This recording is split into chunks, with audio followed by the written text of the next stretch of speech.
கர்த்தருடைய பரிசுத்த நாமத்திற்கு மகிமை உண்டாவதாக. இந்த நாளிலும் கூட முற்றிலும் ஜெயம் ஐபிஎஸ் சபையில் என் இனஜன பந்துக்கள் அடங்கிய இந்த சபையில் ஆண்டவர் சிலுவையில் மொழிந்த 7 வார்த்தைகளில் முதலாவது வார்த்தையை பேச தேவன் தந்த பெரிதான கிருபைகளுக்காக தேவனுக்கு நான் முதலில் நன்றி செலுத்துகிறேன். அடுத்து இந்த இடத்தில் நின்று பேச அனுமதி வழங்கிய நமது சபை போதகர் அவர்களுக்கும், எனக்கு வேதத்தில் சில நேரங்களில் ஏற்படுகிற சந்தேகங்களை அவ்வப்போது தெளிவுபடுத்தி இந்த இடத்தில் நிற்க காரணமாக இருந்த நம்முடைய சபையினுடைய செயலாளர் அவர்களுக்கும் நம்முடைய சபை மக்களுக்கும் நன்றியை தெரிவித்துக் கொள்கின்றேன். என் கண்மலையும் மீட்பெருமாய் கர்த்தாவே, என் இருதயத்தின் தியானமும் என் கண்மலையும் மீட்பெருமாய கர்த்தாவே, என் வாயின் வார்த்தைகளும் என் இருதயத்தின் தியானமும் உமது சமூகத்தில் பிரீதியாய் இருப்பதாக. ஆண்டவராகிய இயேசு கிறிஸ்து சிலுவையில் தாங்க முடியாத வேதனைகளை அனுபவித்துக் கொண்டிருக்கிற அந்த நேரத்திலும் கூட ஒரு அற்புதமான ஜெபத்தை ஏறெடுக்கிறார். என்னவென்றால், பிதாவே இவர்களுக்கு மன்னியும், இவர்கள் செய்வது இன்னதென்று அறியாதிருக்கிறார்களே என்று ஒரு அற்புதமான ஜெபத்தை ஏறெடுக்கிறார்.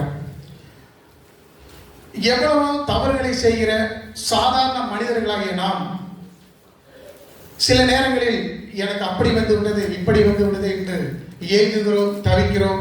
நான் யாருக்கு என்ன செய்தேன், என்னுடைய வாழ்க்கையில் மட்டும் ஏன் இப்படி வர வேண்டும் என்று அங்கலாய்க்கிறோம். மற்றவர்களிடத்தில் பகைக்கிறோம், தவறாக எண்ணுகிறோம், பேசுகிறோம். நான் யாருக்கு என்ன தீங்கு செய்தேன், எனக்கு மட்டும் ஏன் இப்படி வர வேண்டும் என்று நினைக்கிறோம். அப்படி பார்த்தால் ஆண்டவராகிய இயேசு கிறிஸ்து அவர் என்ன செய்தார், என்ன தீங்கு செய்தார்? மனதால் கூட ஒருவருக்கு ஒரு சின்ன தீங்கு கூட செய்யாமல் அவர் எல்லோருக்கும் நல்லவராகவே சுற்றி திரிந்தார் என்று வேதம் சொல்கிறது. அப்படியானால் ஆண்டவராகிய இயேசு கிறிஸ்துவுக்கு ஏன் இந்த சிலுவை மரணம்? நாம் நன்கு சிந்தித்து பார்க்க வேண்டும். இந்த ஒரு நாள் மட்டுமல்ல, ஒவ்வொரு நாளும் அவர் சிலுவை பாடுகளை நாம் அனுதினமும் தியானிக்க வேண்டும். ஏனென்றால் படியுங்கள், ஏசாயா 53ஆம் அதிகாரம் 5வது வசனம்.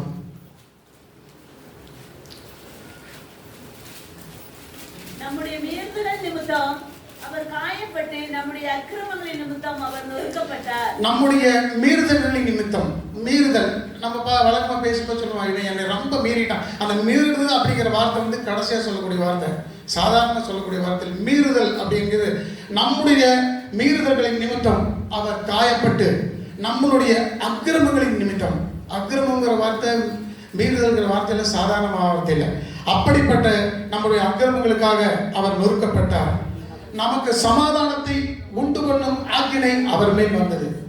நமக்கு சமாதானம் உண்டு பண்ணும் ஆக்கினை அவர் மேல் வந்தது. அது அவருடைய கடமை, அவர் மேல் விழுந்த கடமை.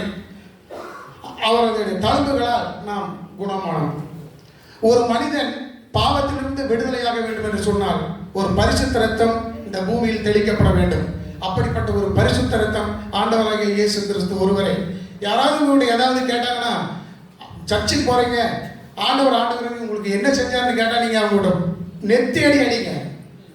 நீங்கள் நினைப்பது போல அல்ல, நான் வழிபடுகிற ஆண்டவர் எனக்காக உயிரை கொடுத்தவர் அப்படின்னு சொல்லணும். நீங்க நமக்காக உயிரை கொடுக்கிற ஒரே ஒரு ஆண்டவர் இயேசு கிறிஸ்து மட்டும்தான். எந்த ஒரு தெய்வம் உயிரை கொடுத்ததாக இல்லை, எடுத்ததாக வேணா இருக்கு, கொடுத்ததாவே கிடையாது. அது தெய்வம் அல்ல.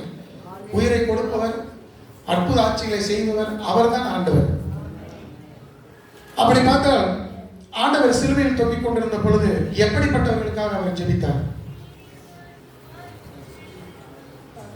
சிலுவையில் தொங்கிக் கொண்டிருக்கும் பொழுது முள்முடியை அடித்தவன், தலையிலே முள்முடியை வச்சு ஒரு கோலால் அடித்தவன், அவனுக்காக ஜெபிக்கிறார்.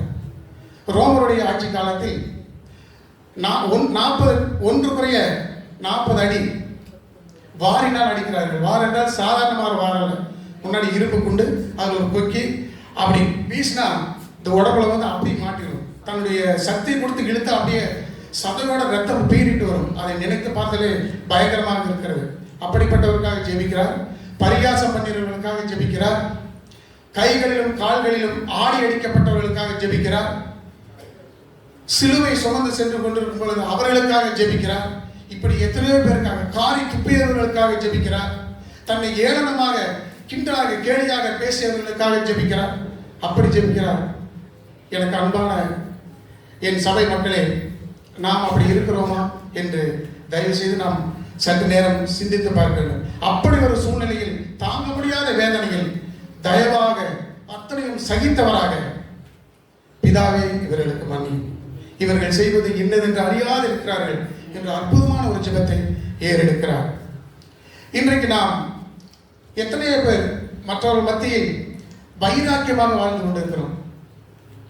அவன் வீட்டுக்கு நான் போகவே மாட்டேன், செத்தாலும் அவனுக்கு எனக்கு எதுவும் ஆகாது, அவனும் நான் எனக்கு அவனுக்கு என்ன கிடக்குது, எந்த ஒரு சூழ்நிலையிலும் போக மாட்டாங்க. என்னதான் இருந்தாலும் அவன் பண்ணின அந்த தப்பு எனக்கு இன்னும் என் உள்ளத்தில் எதிர்த்துக்கு, எல்லாத்தையும் கூட மன்னிச்சிருவேன், ஆனால் குறிப்பிட்டு அவனை மட்டும் என்னால் மன்னிக்க முடியல அப்படின்னு எப்படியே நம்ம வைராக்கியம் பாராட்டி இருக்கிறோம். அப்படி இல்லை. அவர் எப்படி ஜெபித்தார், நாம் எப்படி ஜெபிக்க வேண்டும் என்று ஆண்டவர் நமக்கு சொல்லிக் கொடுத்து போயிருக்கிறார். படியுங்கள். மத்தேயு 5ஆம் அதிகாரம் 44வது வசனம்.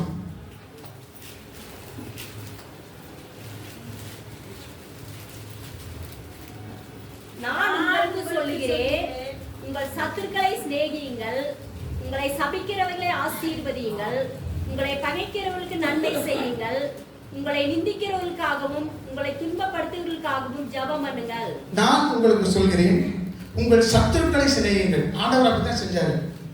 ஆண்டவர் அந்த மாதிரி சிலுவையில் ஆண்டவர் யாராவது தானா முன் வந்து ஆண்டவரே நான் செய்தது தவறுன்னு சொல்லி மன்னிப்பு கேட்டாங்களா? இல்லவே இல்லை. தானாக முன்வந்து மன்னித்தார். மன்னிக்கக்கூடிய அந்த பக்குவத்தை, அந்த சுபாவத்தை ஆண்டவரே எங்களுக்கு நீங்க தாங்க அப்படின்னு தானா நம்ம போய் கேட்கும்போது, நம்ம தப்பே பண்ணாம போய் மன்னிப்பு கேட்டக்கூடாது. தானா நம்ம முன்னாடி கேட்கும்போது சம்மந்தப்பட்ட ஆப்போசிட் இருக்கிற, ஐயோ நம்ம ஒரு தப்பும் இல்லைங்க, நீங்க நான் தாங்க எல்லா தப்புமே பண்ணேன், எவ்வளோ அருமையாக கேட்குறீங்க, இது நான் கேட்கலாம் நினைச்சிட்டது, எனக்கு அப்படி ஒரு எண்ணம் வரலையே. ஆட்டோமேட்டிக்காக அந்த எண்ணம் மாறிடும். அடுத்த தடவை அவங்க நம்ம பார்க்கும்போது தனிப்பட்ட மரியாதை நம்ம மேலே வரும். சத்துருக்களை, உங்களை சபிக்கிறவர்களை ஆசீர்வதியுங்கள், உங்களை பகைக்கிறவர்களுக்கு நன்மை செய்யுங்கள். இது சாதாரணமாக இந்த மத்தேயு 5:44 அவ்வளோ சாதாரணமாக ஜெபிக்கிறது மனது வராது. அப்படிப்பட்ட எண்ணங்களை ஆண்டவர் தாமே நமக்கு தர வேண்டும், அப்படிப்பட்ட சுபாவங்களை. அடுத்து பார்த்தா மார்க் 11ஆம் அதிகாரம் 25வது வசனம். மார்க் 11:25.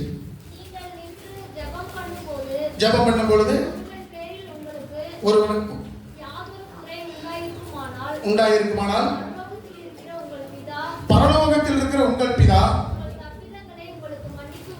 பரலோகத்தில் இருக்கிற உங்கள் பிதா உங்கள் தப்பிதங்களை மன்னிக்கும்படி அந்த குறையை அவனுக்கு மன்னியுங்கள்.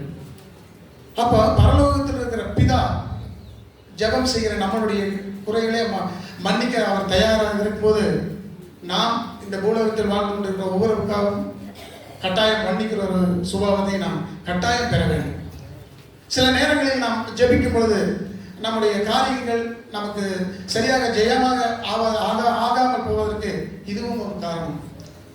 நாம் பல எண்ணங்களை மனதில் வைத்துக் கொண்டு ஜெபிக்கிறோம் என்று சொன்னால் நிச்சயமாக பரலோகத்திலிருந்து ஒரு நல்ல பதில் கிடைக்கவே கிடைக்காது. அதே வேளையில் மன்னிக்கிற ஒரு சுபாவத்தை எங்களுக்கு தாரும் ஆண்டவரே. நாங்கள் எப்படியோ இருந்துட்டோம், நேற்று வரைக்கும் எப்படியோ கூட இருந்திருக்கலாம், இன்னைக்கு அப்படி மன்னிக்கிற சுபாவத்தை நீங்க எங்களுக்கு தாங்க அப்படின்னு கேட்கும்போது கட்டாயமாக ஆண்டவர் அப்படிப்பட்ட ஒரு சுபாவத்தை தருவார். அப்ப பார்த்தா கூட வழியில போறவங்க பார்த்தா கூட இவங்களுக்கும் நம்மளுக்கு ஒரு வித்தியாசம் இருக்குங்க. சர்ச்சுக்கு போறவங்க ஆண்டவருடைய பிள்ளைகள் அப்படிங்கிற வித்தியாசத்தை தெரிந்து கொள்ள ஒரு கிருபையை தேவன் தாமே இன்றைய தினம் நமக்கு தர வேண்டும். அடுத்து இது ஒரு சின்ன ஒரு சம்பவத்தை சொல்லி என்னுடைய செய்தியை நிறைவு செய்கிறேன். கம்யூனிஸ்ட் நாடு ஆட்சி செய்து கொண்டிருக்கிற ஒரு நாட்டிலே ஒரு அண்ணனும் தங்கையும் வாழ்ந்து கொண்டிருக்கிறார்கள். தாய் தகப்பனின்றி அந்த அண்ணனும் தங்கையும் வாழ்ந்து கொண்டிருக்கிறார்கள்.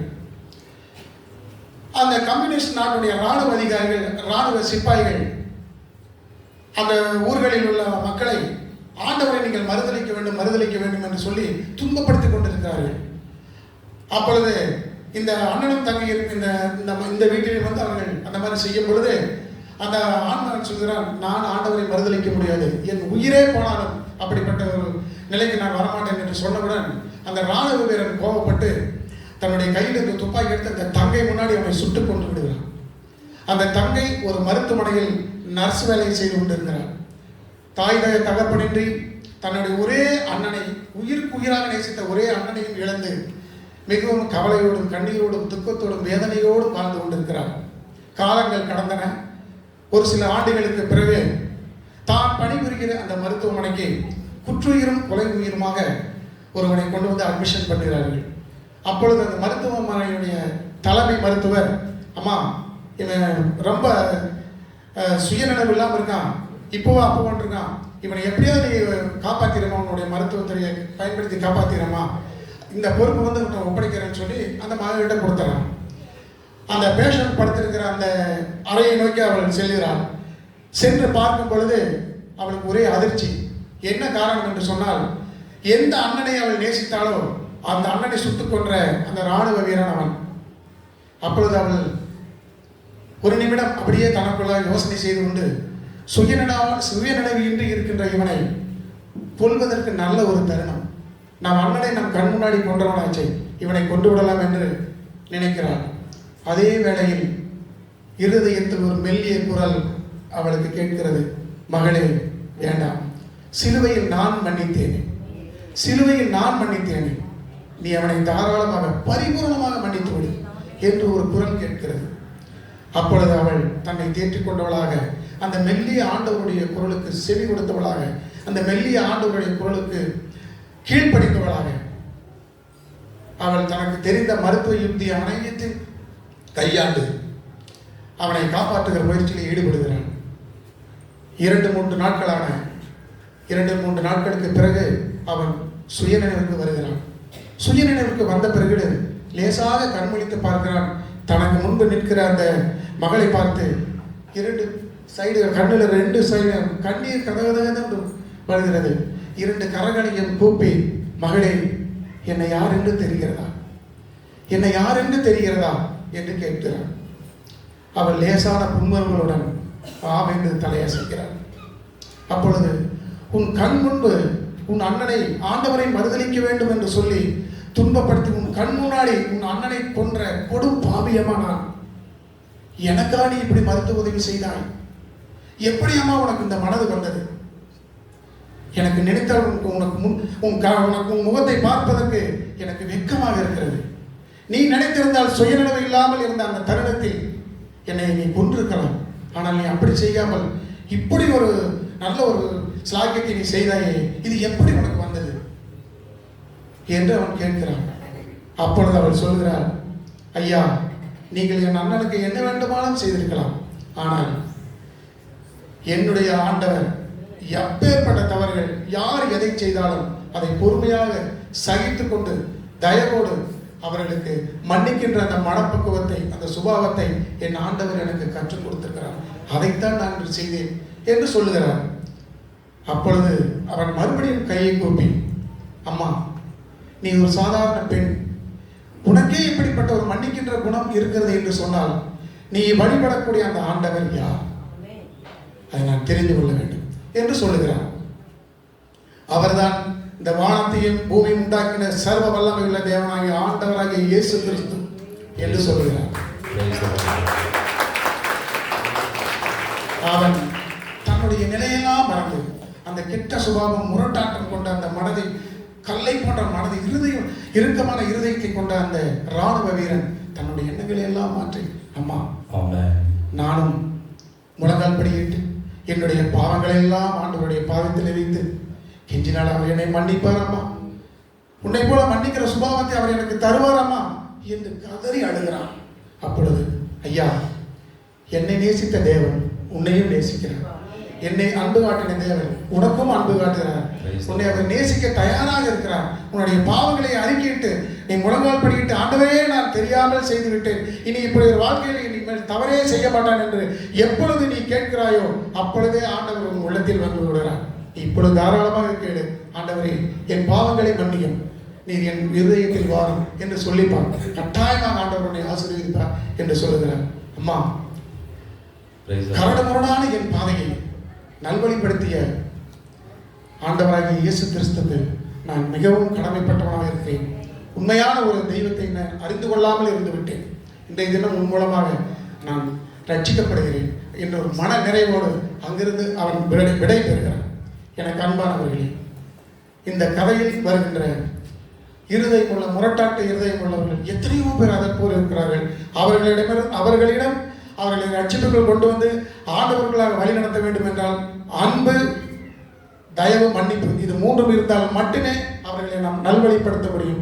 எப்படி 2 கண்களால் இந்த கண்ணில் ஒருவரையும் இந்த கண்ணில் ஒரு பொருளையும் பார்க்க முடியாதோ அதே போல 2 கண்களினாலும் தான் ஒரு பொருளை பார்க்க முடியும். அதே போல அன்பையும் மன்னிக்கின்ற அந்த மனப்பக்குவத்தையும் தேவன் தாமே இன்றைய தினம் நமக்கு தருவாராக. என்னுடைய சபை மக்களாகிய உங்களிடம் இருகரம் கூப்பி வேண்டிக் கொள்கிறேன். நான் சொன்ன இந்த செய்தியில் யாரோ ஒருவருக்காக, ஆமாம் இந்த சகோதரன் சொன்னது எனக்குத்தான், குறிப்பிட்ட ஒரு நபரிடம் நான் இன்னும் மன்னிப்பு கேட்காமல் ஒரு மனக்குறைவோடு தான் நான் இருக்கிறேன், அப்படித்தான் இந்த ஆராதனைக்கு வந்திருக்கிறேன் என்று ஆண்டவர் உங்களுக்கு ஏவினால் கட்டாயம் இந்த ஆராதனை கொடுத்து அவர்களிடம் ஒப்புரவாகுங்கள். அப்படி ஒப்புரவாகும் பொழுது உங்களுடைய மனநிலை மட்டுமல்ல, உங்கள் வாழ்க்கை எங்கேயோயே போய்விடும். ஒரு பானை நிறைய பால் இருந்தாலும் கூட அந்த பானையில் உள்ள பாலில் ஒரே ஒரு சொட்டு விஷம் விழுந்தால் அந்த பானையினுடைய அத்தனை பாலையும் அது கெடுத்துவிடும். அப்படிக்கும் நம்முடைய சரீரத்தில் ஏதாவது ஒரு மூலையில் ஏதாவது ஒரு பக்கத்தில் ஒரு சிறிய கசப்பு அனுபவம் இருந்தால் நிச்சயமாக நம்ம சரீரம் மட்டுமல்ல நம் வாழ்க்கையே மாறிவிடும். அப்படிப்பட்ட எண்ணங்களை மாற்றி ஆண்டவர் தாமே அந்த மன்னிக்கின்ற சுபாவத்தை நாம் அனைவருக்கும் தருவராக. இன்றைய தினம் பிதாவே இவர்களுக்கு மன்னியும் என்ற இந்த அருமையான வார்த்தையை பேச தேவன் தந்த பெரிதான கிருபைகளுக்காகவும் சபை மக்களுக்கும் நன்றி சொல்லி நான் சொன்ன ஒவ்வொரு வார்த்தையையும் தேவன் தாமே ஆசீர்வதிப்பாராக. ஆமென். அருமையான நல்ல ஒரு உதாரணங்களுடன் மன்னிப்பு என்ற வார்த்தையை பகிர்ந்து கொண்ட டேனியல் என்ற சாலமன் ஐயாவுக்கு இயேசுவின் நாமத்தில் நன்றி நான் கோரிக்கொள்கின்றேன். இயேசுவில் பிரியமான அன்பு சகோதர சகோதரிகளே, நாம் நியூஸ் பேப்பர்களை நாம் படிக்கும்போது பார்த்திருக்கின்றோம், நீதி கிடைக்கும் வர இந்த உடலை வாங்க மாட்டோம் அப்படின்னு நியூஸ் பேப்பர்ல எழுதியிருக்கு நான் பார்த்திருக்கோம். அது அவருடைய அன்பை குறிக்கிறது. கிரகாம் ஸ்டெயின் என்ற ஒரு ஊழியக்காரர் நம்ம அனைவருக்கு தெரியும். அந்த அவருடைய ஜீப்பிலே 2 மகன்களையும் அவரையும் வைத்து எரித்தவர்களை எரித்து விட்டார்கள். அப்பொழுது அவர்களுடைய மனைவி அந்த பாசமாவை அழைத்து அதிகாரிகள் கேட்டார்கள், இந்த கயவர்களுக்கு என்ன தண்டனை கொடுக்கலாம் என்று அவர்களை கேட்கும் பொழுது அவர் சொன்னார், இவர்களை மன்னித்து விடுதல் என்பதாக. ஆமென். இயேசு கிறிஸ்து பிரியமான சகோதர சகோதரிகளே, இயேசு கிறிஸ்து மன்னிக்கும் சுபாவங்களை நாமும் கற்றுக்கொள்ள வேண்டும். 70 முறை மன்னிக்க வேண்டும் என்று எழுதப்பட்டு இருக்கின்றது.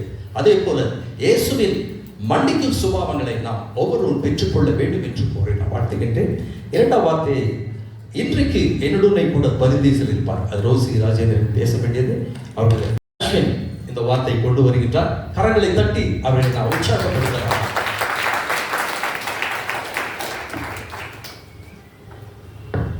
கர்த்தருடைய பரிசுத்தமுள்ள நாமத்துக்கு மகிமை உண்டாவதாக. இதுதான் ஃபர்ஸ்ட் டைம் நான் இந்த ஆண்டவருடைய வார்த்தை குறித்து பேச போறேன். நீங்க எல்லாம் என்ன அக்செப்ட் பண்ணிப்பீங்க, உங்களோட பிள்ளையா ஏத்துப்பீங்க நான் விசுவாசிக்கிறேன்.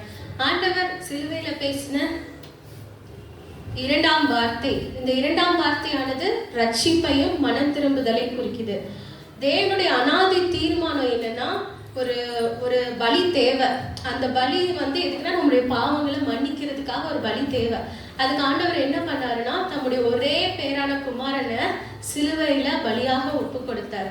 இப்போ இந்த வார்த்தையின்படி பார்க்கும்போது லூக்கா 23ஆம் அதிகாரம் 32-33 வசனங்களை வாசிக்கும் போது 2 குற்றவாளிகளை ஆண்டவருடைய வலதுபுறமாக ஒருத்தரையும் இடதுபுறமாக ஒருத்தரையும் அறையிறாங்க. இந்த குற்றவாளிகளோட பெயர் வேதாகமத்துல குறிப்பிடப்படல. ஆனா தி காஸ்பல் ஆஃப் நிக்கோடமஸ் என்ற தள்ளுபடி ஆகமத்துல உங்களோட பெயர் குறிப்பிடப்பட்டிருக்கு. வலதுபுறமாக அறையப்பட்டிருந்த கல்லுடைய பெயர் திஸ்மாஸ், இடதுபுறமாக அறையப்பட்டிருந்த கல்லுடைய பெயர் ஜெஸ்டாஸ். இப்போ மத்தேயும் மார்க்கும் தங்களோட புத்தகத்துல குறிப்பிடும் போது மத்தேயு 27:44 மார்க் 15:27 இவங்களை என்ன மென்ஷன் பண்றாங்கன்னா, பைபிள்ல கல்லர்கள் அப்படின்னு சொல்லி போட்டிருக்காங்க. ஆனா லூக்கா மட்டும் 23ஆம் அதிகாரம் 32வது வசனத்துல குற்றவாளின்னு போட்டிருப்பாரு. ஸோ இந்த மத்தேயும் மார்க்கும் குறிப்பிட்ட அந்த கல்லர்கள்ன்ற வார்த்தைக்கு நிகரான அந்த அரபிக் மொழி கிரேக்க வார்த்தை அப்படி என்னன்னு பார்த்தோம்னா லேஸ்டஸ் ஹேஸ் அப்படின்னா அவங்க வழிப்பறி கொள்ளைகளை மட்டுமே செய்யறவங்க. ஆனா லூக்கா பயன்படுத்தி இந்த குற்றவாளி அப்படின்ற வார்த்தைக்கு இணையான கிரேக்க வார்த்தை என்னன்னா காக்கர்கோன்ஸ் அப்படின்னா அவங்க கொலைக்கு நிகரான குற்றங்களை செய்யறவங்க. அப்படிப்பட்ட பாதகர்களுக்கு மத்தியில தான் நம்ம ஆண்டவரை சிலுவையில அரைஞ்சாங்க. ஒரு குற்றவாளிகளோட ஒருவராக தான் அவரை சிலுவையில அரைஞ்சாங்க. இவ்வளோ பாவம் பண்ண அந்த 2 குற்றவாளிகளுமே ஆண்டவரை வந்து நிந்திச்சிருக்காங்க. சிலுவையில ஆண்டவரை வந்து இகழ்ந்து பேசியிருக்கிறாங்க. அங்க இருக்கிற பரிசேயர் பேசுறாங்க, அங்க இருக்க வேதபாரகர் பேசுறாங்க. எல்லாருமே ஆண்டவரை வந்து இகழ்ந்துதான் பேசுறாங்க. நீ வந்து கிறிஸ்துவானா உன்னை நீ ரட்சித்துக்கொள் அப்படின்னு சொல்லிட்டு யாரு சொல்றாரு? இந்த இடதுபுறத்துல இருக்கிற ஜெஸ்டாஸ் வந்து அந்த கள்ளன் வந்து சொல்றாரு. இவ்வளவு நேரம் 2 பேருமே தான் ஆண்டவரை இகழ்ந்ததா வந்து மத்தேயு மார்க் 27:44 மார்க் 15:32 குறிப்பிடப்பட்டிருக்கு. ஆனா ஒரு பாயிண்ட்டுக்கு அப்புறம் இந்த வலதுபுறத்துல அடையப்பட்ட கல்வன் என்ன பண்றாருன்னா, தன்னோட சிநேகிதனான அந்த குற்றவாளி, இன்னொரு குற்றவாளியை பார்த்து ஜெஸ்டாஸை பார்த்து சொல்றாரு. லூக்கா 23:40-41 வாசிக்கும். லூக்கா 23:40-41. தேவனுக்கு பயப்பட்டு இருக்கிறையா? நாமோ நியாயப்படி தண்டிக்கப்படுகிறோம்.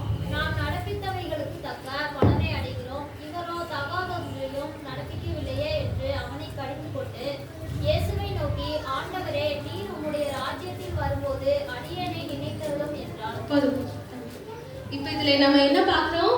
இவ்வளோ நேரம் ஆண்டவரை மற்றவங்களோட சேர்ந்து நிந்திச்ச ஒருத்தன் இப்ப அவனை கண்டிச்சு சொல்றான், நீ எப்படி இப்படி பேசலாம்? நம்மளும் நியாயப்படி தண்டிக்கப்பட்டிருக்கிறோம் அப்படின்னா இவன் தான் பண்ணது தப்பு, தான் ஒரு பாவி அப்படின்றத ஃபர்ஸ்ட் அவன் உணர்றான். இதான் ரட்சிப்பின் முதல் படி. அந்த படிக்குள்ள அவன் கடந்து செல்றான். முதல்ல தன்னோட சிநேகிதனோட நிந்திச்ச அவனே இந்த 23 லூக்கா 23:42 வசனத்துல தான் இகழ்ந்த அதே ஆண்டவரத்தை பார்த்து என்ன சொல்றான்? இயேசுவை நோக்கி, ஆண்டவரே, நீர் உம்முடைய ராஜ்யத்தில் வரும்போது அடியேனை நினைத்தருளும். அப்படின்னா இந்த இடத்துல என்ன நடந்திருக்கும்? ஃபர்ஸ்ட் அவன் தான் ஆண்டவரை இகழ்ந்து பேசுறான், தூஷிக்கிறான், கேலி பண்றான் எல்லாரோட சேர்ந்து. ஆனா அவனே அதே ஆண்டவர்கிட்ட அவன் விண்ணப்பத்தை ஏறெடுக்கிறான். இந்த இடத்துல ஒரு சம்பவத்தை உங்களுக்கு நான் நினைவுபடுத்த விரும்புகிறேன். மார்க் எழுதின சுவிசேஷம் 10ஆம் அதிகாரம் 17-25. அதை நான் ஃபாஸ்டா சொல்லிடுறேன். ஒரு ஐஸ்வர்யவான் வந்து ஆண்டவர்கிட்ட வந்து, நல்ல போதகரே, நித்திய ஜீவனை சுதந்திரித்துக் கொள்ள நான் என்ன செய்ய வேணும் அப்படின்னு சொல்லி கேட்கிறான். அப்ப ஆண்டவர் என்ன சொல்றாரு? நீ கற்பனைகளை வந்து கடைபிடிச்சிட்டு வா அப்படின்னு சொல்றாரு. அவன் சொன்ன, நான் சிறு வயது முதலே அதை நான் வந்து ஃபாலோ பண்றேன் அப்படின்னு சொல்றான். அப்ப ஆண்டவர் என்ன சொல்றாரு? ஆண்டவர் அவனை பார்த்து அவனிடத்தில் அன்பு கூர்ந்து, உன்னிடத்தில் ஒரு குறைவு உண்டு, நீ போய் உனக்கு உண்டானவைகளை எல்லாம் விற்று தரித்திரருக்கு கொடு அப்படின்னு சொல்றாரு. ஆண்டவர் எப்படி சொல்றாரு? அன்பா சொல்றாரு, அன்பான கட்டளை. ஆனா அவனும் என்ன பண்றான்? மிகுந்த ஆஸ்தி உடையவனா இருந்ததுனால அவன் அந்த வார்த்தைகளை கேட்டு மனப்படிச்சு துக்கத்தோட திரும்பி போயிடறான். அப்ப அந்த ஆண்டவர் சொன்ன அந்த அன்பு கட்டளைய அவன் செய்யல. இப்போ அந்த குற்றவாளியை எடுத்துப்பான். அவன் ஆண்டவர்கிட்ட என்ன கேட்கிறான்? உடைய ராஜ்யத்துல வரும்போது அடியேனை நினைத்தருளும். இவரு ஐஸ்வர்யவான் என்ன கேட்கிறாரு? நித்திய ஜீவன். 2 பேரும் கேட்கறது ஒரே காரியம் தான். ஆண்டவருக்கு அவனுக்கு என்ன சொல்றாரு? ஒரு கட்டளையை சொல்றாரு. ஆனா இவனுக்கும் லூக்கா 23:43 என்ன சொல்றாரு? ஏசு அவனை நோக்கி, இன்றைக்கு நீ என்னுடனே கூட பரதீசில் இருப்பாய் என்று மெய்யாகவே உனக்கு சொல்லுகிறேன். அப்போ இந்த 2 பேர்த்த கம்பேர் பண்ணி பார்த்தோம்னா ஐஸ்வர்யவானோட நம்பிக்கை அவனுடைய ஐஸ்வர்யத்தின் மேல இருந்தது. ஆனா இந்த கள்ளனோட நம்பிக்கையும் கடைசி மணித்துளிலையும் இப்படி ஒரு மீட்பர் இருக்கிறாரு, இவர் தான் மேசியா, இவர் நம்மளை வந்து ரட்சிக்க பிறந்தவர்னு சொல்லி அவனோட விசுவாசம் ஃபுல்லா அந்த ஆண்டவராகிய இயேசு கிறிஸ்து மேல இருந்தது. அந்த ஐஸ்வர்யவான் வந்து ஒருவேளை நல்ல போதகரேன்னு வந்து வசனத்துல மென்ஷன் பண்ணிருக்கு. அப்ப ஆண்டவரை வந்து ஒரு போதிக்கிறவரா, ஒரு ப்ரீச் பண்றவரா பார்த்திருக்கலாம்.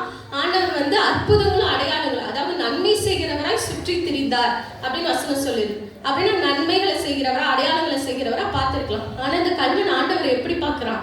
அவர் வந்து ரத்தம் சொட்ட சொட்ட முள்முடி சூட்டப்பட்டு தள்ளப்பட்டவரா, ஒரு குற்றவாளியா சூழ்ந்திருக்க அவ்வளோ பேரும் இகழ்ந்து கொண்டு இருக்கிற ஒரு இடத்துல ஆண்டவரை பார்த்தும் அவன் விசுவாசிக்கிறானா?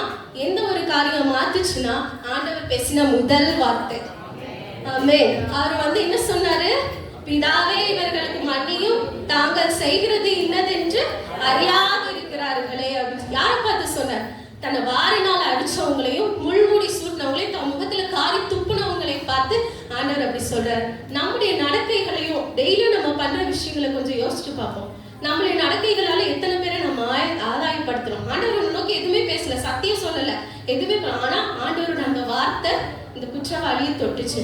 அவன் அந்த வார்த்தை நிமித்தம் ஆண்டவரை விசுவாசிச்சான், பாவத்தை அறிக்கை பண்ணா, அன்றைக்கு அவன் ரட்சிக்கப்பட்டான். ஆமென். இப்படிப்பட்ட ரட்சிப்போட பண்புகள் என்னன்னு பார்க்கலாம். ரட்சிப்பு வந்து உறுதியானது. ஆண்டவர் என்ன சொல்றாரு? மெய்யாகவே அப்படின்னா சத்தியமாவே இன்னைக்கு நீ பரதீசில் இருப்ப. நீங்களா ரட்சிக்கப்பட்டுட்டோம்னா நம்மளுக்கு சத்தியமாவே நித்திய ஜீவன் இருக்கு, பரலோக ராஜ்யம் இருக்குது. ரட்சிப்பு முற்றிலும் இலவசமாய் ஆண்டவருடைய கிருபையால் கிடைப்பது. இந்த கல்லனை எடுத்துப்போம், ஐஸ்வர்யவானை எடுத்துப்போம். ஐஸ்வர்யவான் வந்து இப்போ கேரக்டர் சர்டிபிகேட்லாம் கொடுக்குறாங்க ஸ்கூல்ல. அந்த ஐஸ்வர்யவானுக்கு கண்டிப்பா அவன் சின்ன வயசுல இருந்து நல்லா தான் வளர்ந்துருக்கான். அப்போ அவனுக்கு என்ன இருக்கு? குட் கேரக்டர் அப்படின்னு போட்டு கொடுப்பாங்க. ஆனா இந்த குற்றவாளிக்கு என்ன போட்டிருப்பாங்க? வெரி பேட், வெரி புவர் அப்படிதான் போட்டிருப்பாங்க. அப்ப இந்த ரட்சிப்பை சுதந்திரித்துக் கொள்ள துளி கூட தகுதி இல்லாத ஒரு குற்றவாளிக்கு கடைசி நேரத்தில் அவன் ஆண்டவராக இயேசு கிறிஸ்துவை ஏத்துக்கிட்டு அவரை விசுவாசிச்சதுனால அவன் பரலோக ராஜ்யத்துக்கு எடுத்துக்கொள்ளப்பட்டான். அதே போல ரட்சிப்பு ஒவ்வொரு தனி நபருக்கு உரியது. ஆண்டவர் ஒவ்வொருத்தரையும் பேர் சொல்லி அழைச்சிருக்கார். ஒரு 10 பேர் இருந்தா தான் ரட்சிக்கப்படுவோம், 100 பேர் கிடையாது. ஒவ்வொருத்தரையும் ஆண்டவர் ஒவ்வொருத்தருக்காக அவருடைய ஒவ்வொரு துளி ரத்தமும் சிந்தப்பட்டிருக்கு. ரட்சிப்பு இயேசுவை மட்டுமே மையமாக கொண்டது. நம்ம பாவத்தை அறிக்கை செய்யணும். ஆண்டவராக இயேசுதான் ரட்சகர், அவர் தான் மேசியா, அவர் தான் தேவன், திரும்படியும் அவர் மறுபடியும் அவருடைய ராஜ்யத்துல வர போறாரு அப்படின்னு ஆண்டவரை விசுவாசிக்கிறவங்களுக்கு மட்டும்தான் ரட்சிப்பு. கடைசியாக ஆண்டவர் வந்து இப்படி அவன் ஆண்டவர்கிட்ட என்ன கேட்கிறான்? கொஞ்சம் உடைய ராஜ்யத்துல நீங்க வருவீங்க கர்த்தாவே, அப்ப வந்து கொஞ்சம் இதை நினைச்சு பாருங்க இயேசுப்பா அப்படின்னு சொல்லி ஆண்டவர்கிட்ட நோக்கி அன்பா ஒரு விண்ணப்பம் பண்றான். அதுக்கு ஆண்டவர் என்ன தெரியுமா பரிசா கொடுக்குறாரு? பரதீச ஆண்டவர் வந்து பரிசா கொடுக்குறார். பரதீச என்னது? பரிசுத்தவான்கள் இளைப்பாறு. இப்படி ஒரு குற்றவாளி பரிசுத்தவான்களோட அவங்களுக்கு சமமா பரதீசில இளைப்பாறுகிற ஒரு ஸ்தானத்தை பரிசா வந்து ஆண்டவர் வந்து அவனுக்கு தராரு. ஆமென். இப்ப நம்ம சொல்லுவோம், ஆண்டவர் குற்றவாளியா இல்ல, அக்கிரமக்காரரா இல்ல. நம்ம பைபிள்ல என்ன போட்டிருக்குன்னா ஆண்டவர் வந்து பரிசுத்தவர், பரிசுத்தர், குற்றமற்றவர், மாசில்லாதவர், பாவத்துக்கு விலகினவர். அப்படி பாவத்துக்கு விலகினவர் நமக்காக பாவமானார். அவர் பாவத்துக்கு மட்டும்தான் விலகிறவரை தவிர்த்து பாவிகளை நேசிக்கிறவர், பாவத்துக்கு விலகிறவர். ஏசாயா 53:12 என்ன சொல்லுதுன்னா, அவர் அக்கிரமக்காரரில் ஒருவராக எண்ணப்பட்டார். எதற்காக? நம்முடைய மீறுதல்களுக்காக, நம்முடைய அக்கிரமங்களுக்காக அவர் அக்கிரமக்காரராக எண்ணப்பட்டார். கடைசியாக இப்படி நம்ம ஒரு நிமிஷம் நம்ம ஆரம்ப காலத்துல ரட்சிக்கப்பட்டோம், அந்த ரட்சிப்பின் அனுபவத்தை கொஞ்சம் யோசிச்சு பார்ப்போம். ஆண்டவர் எபேசு சபையை பார்த்து சொல்றாருல, ஆதியில நீ கொண்டிருந்த அன்பை விட்டாய் என்று உன் பேரில் எனக்கு ஒரு குறைவு உண்டு. நம்ம அதே போல நம்ம ஆண்டவரை நேசிக்கிறோமா? ரட்சிக்கப்பட்ட புதுசுல வேகமா எல்லாமே செய்வோம், ஆண்டவருக்காக நிக்கணும், அவருக்காக வைராக்கியமா இருக்கணும், அவருக்காக வாழணும்னு நினைப்போம். ஆனா அதுல இருந்து கண்டிப்பா நம்ம இருப்போமான்னு இப்ப தெரியல, நிச்சயம் இல்லை. மறுபடியும் ஒரு ரட்சிப்பின் அனுபவத்துக்குள்ள போகணும். டெய்லி பாவ அறிக்கை செய்யணும், டெய்லி மனம் திரும்பணும், டெய்லி ஆண்டவர் தான் ரட்சகர் அப்படின்னு அறிக்கை செய்யணும். நம்ம இலவசமா பெற்ற இந்த ரட்சிப்பை மற்றவங்களுக்கு இலவசமா சொல்ல ஆயத்தமா இருப்போம். அதே போல ஆண்டவரோட அநாதி ஸ்நேகத்தை நம்ம நல்லா ருசிச்சு பார்த்துருக்கோம். ஆண்டவர் நல்லவர் என்பதை நம்ம ருசிச்சு பார்த்துருக்கோம். அதே போல மற்ற புறஜாதிகளுக்கும் அதை எடுத்து சொல்ல வேண்டிய கடமை நமக்கு இருக்கு என்று சொல்லி இந்த வாய்ப்பை கொடுத்த கர்த்தருக்கு நன்றி. பாஸ்டர் நமக்கு எல்லாத்துக்கும் நன்றி சொல்லி முதல் உரையாக பேசினாலும் மிக சிறப்பாக பழகிய எங்களோட கருமர்களுக்கு இயேசுவின் நாமத்திலே நன்றிகளை கூறிக்கொள்கிறோம். இயேசுவின் பிரியமான சகோதரர் நல்லா சொன்னாங்க. 2 கள்ளர்கள், வலது பக்கம் கள்ளருடைய பேர் டிஸ்மாஸ், ஜெஸ்டாஸ். இது பைபிளில் எழுதப்படல, சரித்திர ஆசிரியர் குறித்து வைத்திருக்கின்றார்கள். அப்ப பாருங்க, இந்த டிஸ்மாஸ் வலது கள்ளரை போல ஒரு அதிர்ஷ்டசாலி உலகத்தில் ஒருத்தர் இருக்க முடியாது. அவங்க ரட்சிப்பு மன்னிப்பு எல்லாம் என்னன்னு தெரியாத ஒரு கள்ளன் கடைசி நிமிஷத்துல அவன் அருமையா சொன்னாங்க, கடைசி மணி துளி அவன் இறக்க போறான், அவ்வளவுதான். அந்த சமயத்துல அவன் ஏன் என்று சொன்னான், தன் பாவத்திற்காக மனம் வருந்திய நிமித்தமாக கர்த்தர் அவரை ஏற்றுக்கொண்டார், பரதீசில் ஏற்றுக்கொண்டார். ஆமென். கரங்களை தட்டி ஆமென். தேவனுக்கு மகிமை உண்டாவதாக. 3வது வார்த்தையான அதோ உன் மகன், அதோ உன் தாய் என்ற வார்த்தையை சகோதரி ஃபேட்டிமா அலெக்ஸ் கொண்டு வர்றாங்க. கரங்களை தட்டி அவர்களை நாம் உற்சாகப்படுத்தலாம்.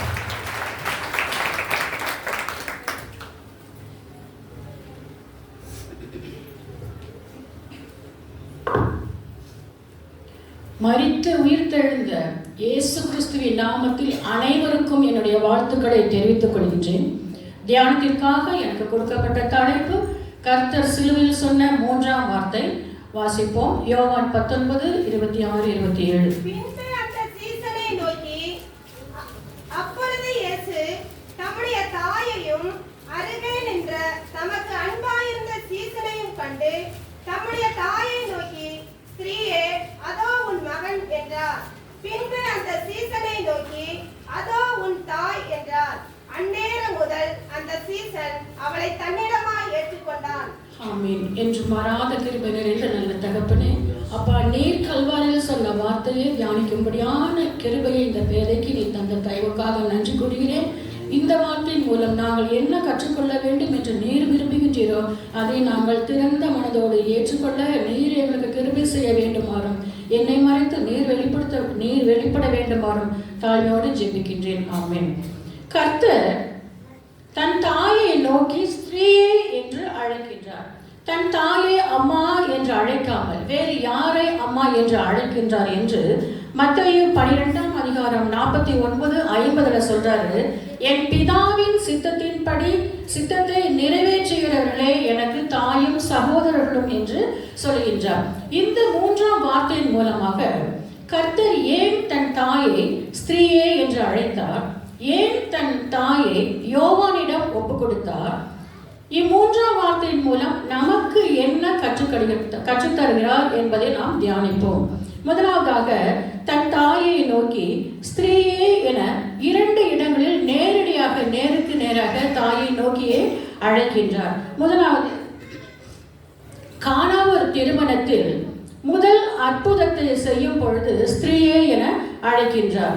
ஸ்திரீயே என அழைப்பதோடு உனக்கும் எனக்கும் என்ன, என் நேரம் இன்னும், என் வேலை இன்னும் வரவில்லையே என்று ஒரு கடினமான வார்த்தையை கூட சொல்வதாக யோவான் 2:4 பார்க்கிறோம்.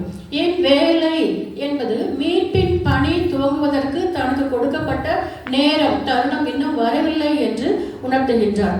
மேலும் மீட்பின் பணி பிதாவினால் எனக்கு மட்டும் கொடுக்கப்பட்டது, இதில் உமக்கு பங்கு இல்லை என்று பொருள்படும்படியாக வேறுபடுத்தி ஸ்திரீயே என்று பேசி இருந்தாலும் மரியாளின் விசுவாசத்தை பார்த்து இயேசு அந்த இடத்தில் அந்த அற்புதத்தை செய்கின்றார். காரணம், இவர்கள் அந்த திருமணத்திற்கு அழைக்கப்பட்டவர்கள் தான், திருமண வீட்டுக்காரர்கள் இவர்கள் இல்லை. அங்கே திருமணத்தில் ரசம் தீர்த்து போனால் அதுக்கு இயேசு என்ன செய்வா? இயேசு இதுவரை திராட்சை ரசத்தை உற்பத்தி பண்ணினாரா? இல்லைவா? ஆனால் மரியாளுக்கு தெரிந்திருந்தது இயேசு கிறிஸ்து எப்படிப்பட்டவர், எப்படி உருவானார், அவரால் எல்லாம் முடியும், அவரால் முடியாத காரியம் ஒன்றும் இல்லை என்பதை அவர் அறிந்திருந்ததனால் இயேசுவை விசுவாசத்தோடு அவரை பார்த்து சொல்லுகின்றார். இயேசுவும் தன்னுடைய வேலை இன்னும் வராது இருந்தும் கூட தாயின் கட்டளைக்கு கீழ்ப்படிந்தவராகவும், வேதத்தில் சொல்லியிருந்தது அல்லவா, பெற்றோருக்கு கீழ்ப்படிய வேண்டும் என்று. எனவே தாய்க்கு கீழ்ப்படிந்தவராகவும் மரியாளுடைய விசுவாசத்தை பார்த்தும் அந்த இடத்துல கர்த்தர் அற்புதத்தை செய்கின்றார். இரண்டாவதாக, தன் மீட்பின் பணி முடிவடையும் தருணத்தில் தன்னை அனுப்பின பிதாவிடத்திற்கே தான் செல்ல போகின்றேன் என்று நன்கு உணர்ந்தவராய் ஸ்திரீயே என அழைக்கின்றார். அதாவது உலகத்தோடு முடிவடைய போகின்ற இந்த சொந்த பந்தங்கள் மேல் அவருக்கு இருந்த பற்றற்ற நிலையை உணர்த்துகின்றார். தன் தாயாக இருந்தாலும் கூட இயேசு கிறிஸ்துவின் இரத்தத்தினால் கழுவப்பட்ட பிறகே பரலோகம் செல்ல முடியும் என்ற உண்மையையும், தாயானாலும் மீட்பராகிய தானும் அவரும் ஒன்றாக முடியாது என்று உணர்த்துவதற்காகவும் இவ்வாறு தன் தாயை ஸ்திரீயே என்று அழைக்கின்றார். இந்த உண்மைகளையும் யோவான் 3:5 ஜலத்தினாலும் ஆவியினாலும் பிறவாதவன் பரலோக ராஜ்யத்தில் நுழைய முடியாது என்ற உண்மையையும் நன்கு அறிந்தே பரிசுத்த ஆவியின் நிறைவை பெறுவதற்காக மரியாளும் யோவானும் 120 பேரோடு கூட பெந்தகோஸ்தே நாளில் மேல் வீட்டறையில் கூடியிருந்து காத்திருந்து பரிசுத்த ஆவியின் நிறைவை பெற்றார்கள் என்பதை அப்போஸ்தலர் 1:5 காண்கின்றோம். இயேசுவின் தாயாகிய மரியாள் மதிப்பிற்கு உரியவர்களே, ஆனாலும் நம்முடைய ஆராதனைக்கு உரியவர் இயேசு கிறிஸ்து ஒருவர் மட்டுமே என்பதனை நாம் புரிந்து கொள்ள வேண்டும் என்பதற்காகவும் கர்த்தர் இப்படி சொல்லியிருக்கலாம். எனவே தன் தாயை ஸ்திரீயே என அழைக்கின்றார். அடுத்ததாக, தன் தாயை யோவான் என்ற அன்பு சீடரிடம் ஏன் ஒப்படைத்தார் என்று பார்த்தோம் என்றால், வாசிப்போம். மார்க்கு 6:3.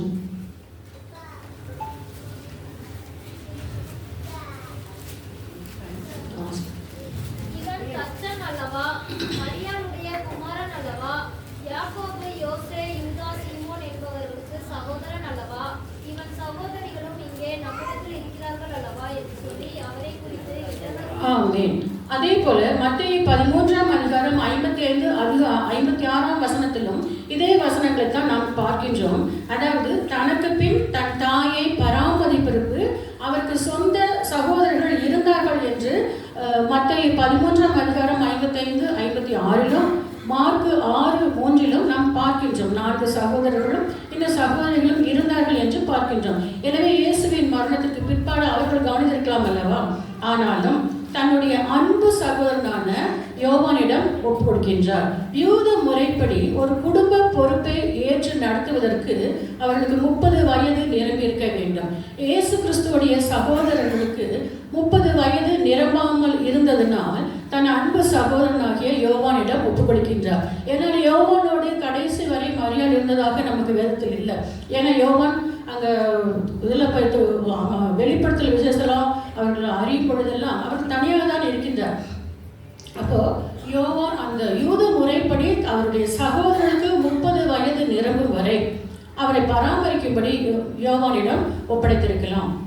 இச்செயலின் மூலம் கர்த்தர் இப்படி தன்னுடைய அன்பு சீடரிடம் இயேசு கிறிஸ்துவின் மரியாதை ஒப்படைத்ததன் மூலம் அவருடைய பொறுப்பு உணர்வை நமக்கு காட்டுகிறது. அது மட்டுமல்ல, உள்ளத்தின் இருதயங்களை ஆராய்ந்து பார்க்கிறவர் நம்முடைய கர்த்தராகிய இயேசு கிறிஸ்து அந்த இடத்துல நொறுங்குண்ட இருதயத்தோடு நின்றிருந்த தன்னுடைய தாயாரையும் அன்பு சகோதரனுடைய உள்ளத்தையும் நொறுங்குண்டு அவருடைய இருதயத்தை பார்த்து அவர்களுடைய தாய் மகன் என்ற ஒரு புதிய உறவை அங்கு ஏற்படுத்துகின்றார். தாயை தனித்து விடாமல் அவரை அக்கறையோடு பொறுப்பாக ஒப்படைத்து செல்கின்றார். சங்கீதம் 147:3, ஏசாயா 61:1, லூக்கா 4:18 படி நொறுங்குண்ட இருதயங்களை காண்கின்ற தேவன் அவருடைய நொறுங்குண்ட இருதயங்களை ஆறுதல் படுத்தி அவர்களிடையே புதிய ஒரு உறவை ஏற்படுத்துகின்றார்.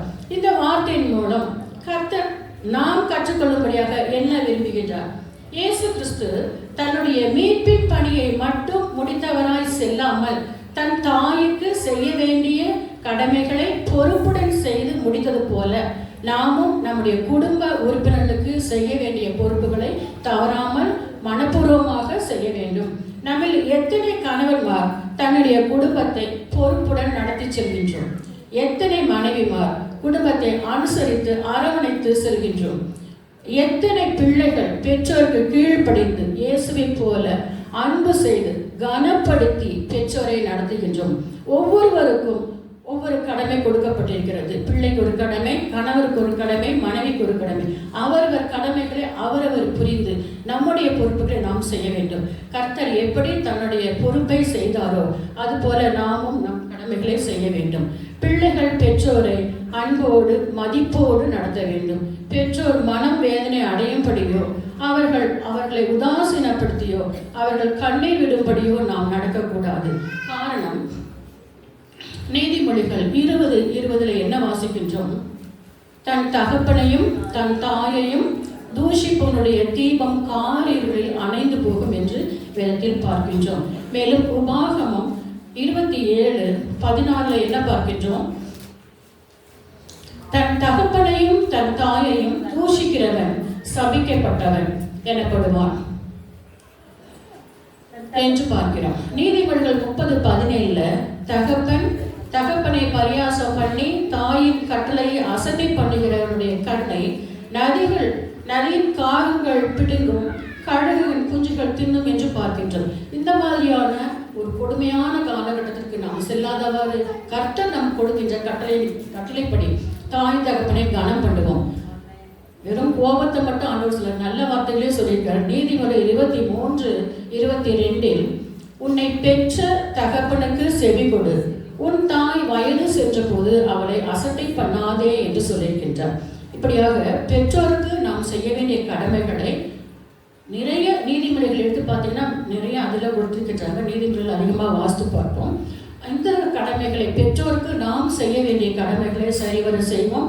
கணவர் குடும்பங்களுக்கு செய்ய வேண்டிய கடமைகளை, மனைவி குடும்பத்துக்கு செய்ய வேண்டிய கடமைகளை, பிள்ளைகள் பெற்றோருக்கு செய்ய வேண்டிய கடமைகளை உணர்ந்தவர்களாக மதிப்போடு அன்போடு கனத்தோடு நாம் செய்வோம். ஏனோ தானோ என்று செய்யாமல் இதுவரையும் நாம் எப்படி வேணாலும் இருந்திருக்கலாம். இன்று நாம் வேதத்தை வாசித்து இந்த வேதத்துக்கு கீழ்ப்படுதலாக நடப்போம். எல்லாருமா சேர்ந்து இந்த ஒரு வசனத்தை வாசித்து ஒரு அறிக்கை செய்வோம். பக்கம் 277, கொலோசியர் 3:20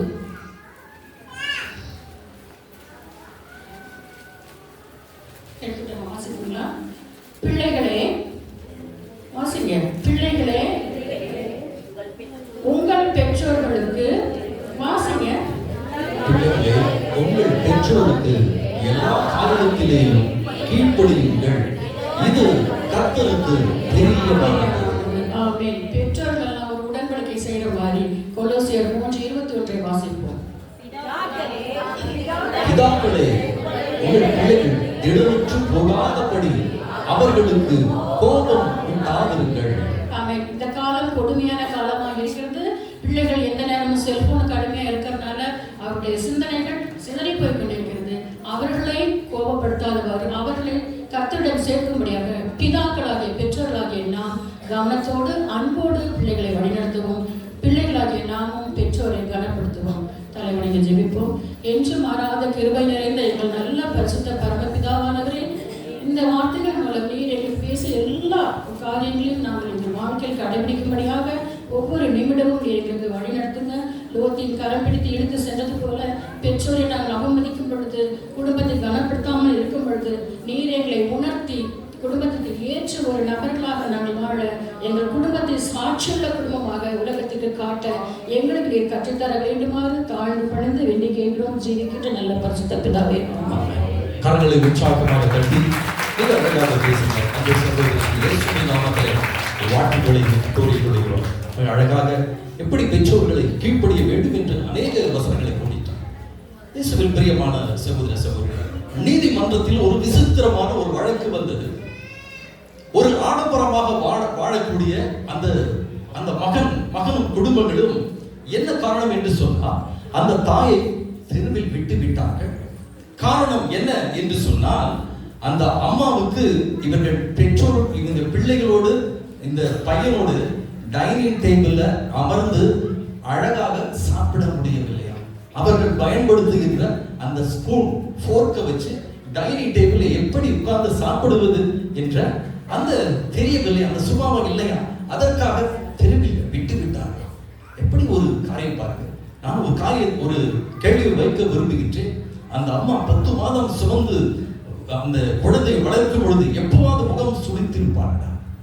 நம்ம இடத்துல இல்லை, அநேக இடத்துல நடக்குது. வேதம் சொல்லுகிறது நம் வாழ்க்கையில் நம் வாழ்நாள் நீடித்திருக்கும்படி பெற்றோர்களை நாம் கனம் பண்ணுபவர்களாக மாற வேண்டும். ஆமென். அதைத்தான் இந்த 3வது வார்த்தையில் கர்த்தர் நமக்கு கற்றுக் கொடுத்திருக்கிறார். இதை நாமும் கூட நம் வாழ்க்கையில் நாம் எக்ஸ்பீரியன்ஸ் பண்ணுவோம் என்று சொன்னார் கர்த்தர் நம்மை ஆசீர்வதிப்பவராக மாறுவார். ஆமென். அல்லேலூயா. 4வது வார்த்தையான என் தேவனே என் தேவனே ஏன் என்னை கைவிட்டீர் என்ற வார்த்தை அருமை சகோதரி சிஸ்டர் சாந்தி அவங்க பேச வராங்க. கரங்களை உற்சாகமாக தட்டி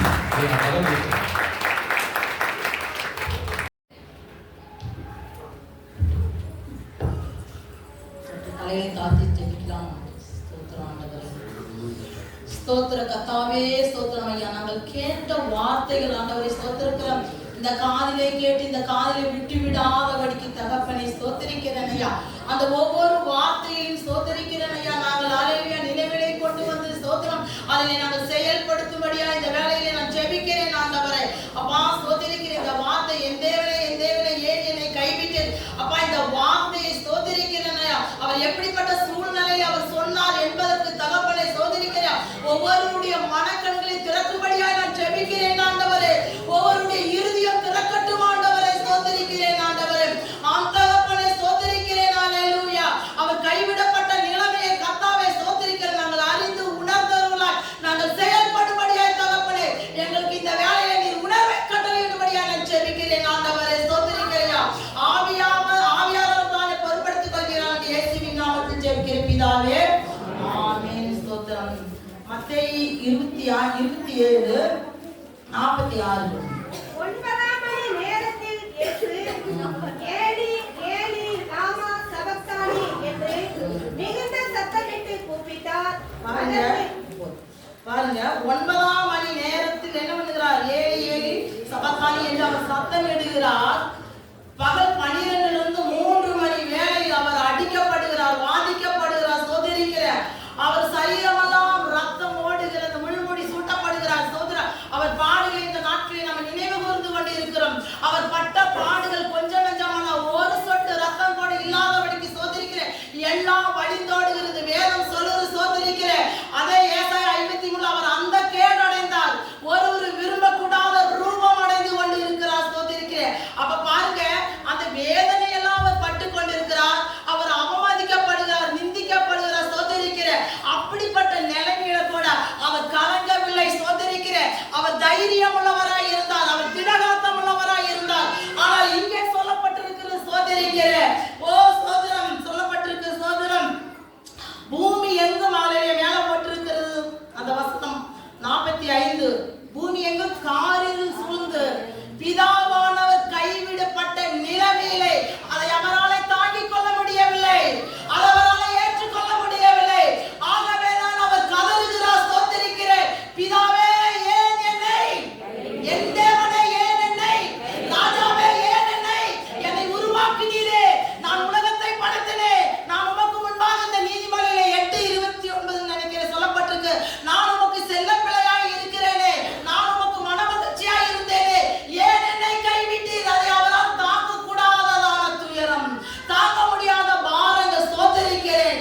அவர் எப்படி அபயக்குரல் விடுகிறார், சோக குரல் விடுகிறார். சோதரிக்கிறேன். என் தேவனே என் தேவனே ஏன் என்னை கைவிட்டீர்.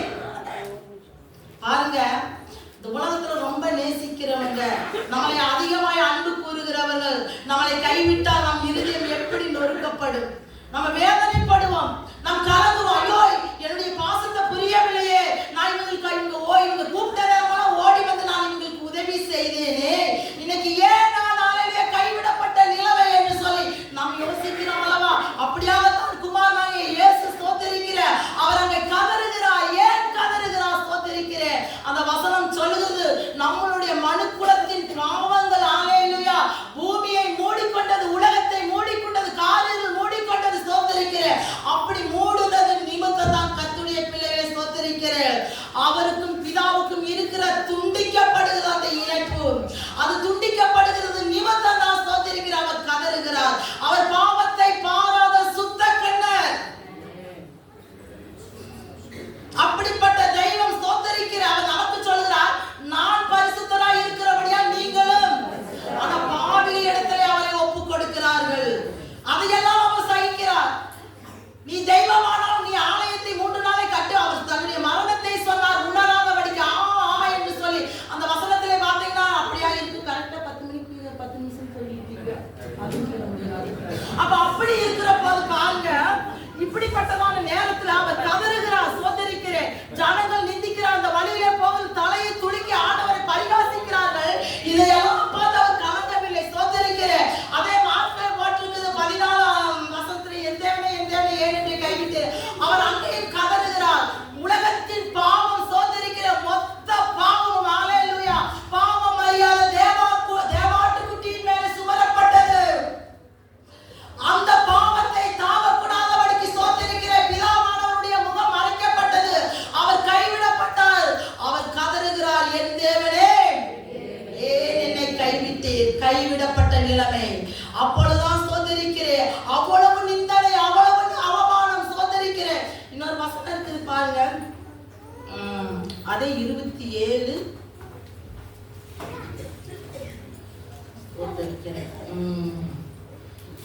67 படிங்க. மத்தேயு 66:27 இந்த 66. அவர்கள் போய் கல்லுக்கு முத்திரை போட்டு, இல்லம்மா மத்தேயு 66:67. அப்பொழுது அவருடைய முகத்திலே துப்பி அவரை குத்தினார்கள். சிலர் அவரை கன்னத்தில் அறைந்து, கிறிஸ்துவே உம்மை அடித்தவன் யார், அதை ஞான திருஷ்டியினாலே எங்களுக்கு சொல்லும் என்றார்கள். பாருங்க, அவர் என்ன செய்கிறார்கள்? சோதரிக்கிறேன். அவர் முகத்திலே துப்பி, அவர் முகம் தங்கமயமான முகம். சோதரிக்கிறேன். அவர் முகத்திலே துப்பப்பட்டு சோதரிக்கிறேன். அங்கே உள்ளவர்கள் அவர் தலையிலே கொட்டினார்கள். அவர் பக்கத்திலே கூட போக முடியாது. சோதரிக்கிறேன். அவர் சர்வ வல்லமையுள்ள கர்த்தர். ஆனா இங்க சொல்லப்பட்டிருக்குது, பாவிகளுடைய கையிலே சோதரம். அந்த கெச்சமேன் தோட்டத்திலே சீசர்களை பார்த்து சொல்றார், நீ எனக்காக ஒரு நாள் ஜெபிக்க மாட்டீங்களா? இனி கொஞ்ச நேரத்திலே பாவிகளுடைய கையிலே மனுஷகுமாரன் ஒப்பு கொடுக்கிற நேரம் வந்துவிட்டது. அவர் ஒப்பு கொடுக்கும் போது சோதரிக்கிறேன். அவர்கள் என்ன பண்ணுகிறார்கள்? இந்த பொல்லாத மனிதர்கள் அவர் தலையிலே கொட்டுகிறார்கள்.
இன்னைக்கு நம்ம பார்க்கிற மாட்டீங்க, எங்க பார்த்தாலும் யுத்தங்களும் யுத்தத்தின் செய்திகளும் சோதரிக்கிற கொலை சோதர சின்ன பிள்ளை பல இன்னைக்கு அக்கிரமத்தை நம்ம கேட்கிறோமே.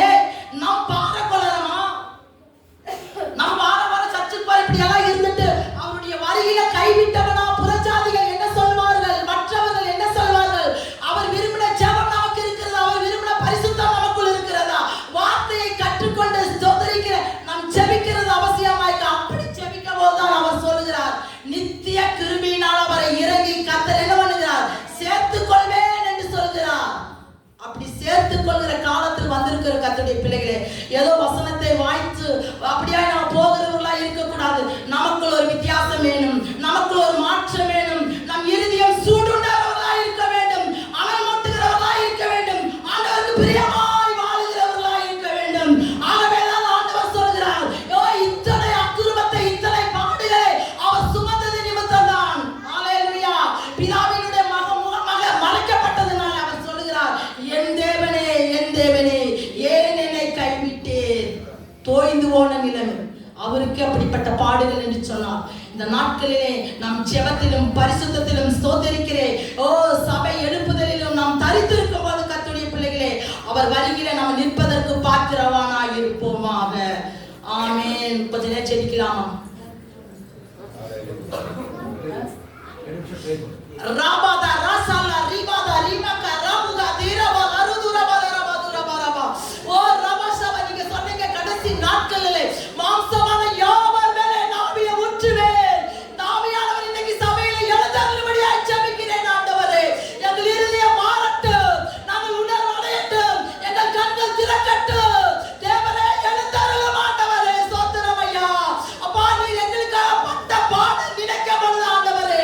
நாங்களும் சமூகத்தில் நிற்பதற்கு பாத்திரமான சபையாய் நிற்பதற்கு தகப்பனே நீர் தகுதிப்படுத்தும்படியாக, நீர் உறுதிப்படுத்தும்படியாக இந்த நாளிலே உடைய கரத்தில் ஒப்புக் கொடுத்து ஜெபிக்கிறேன் நல்ல பிதாவே.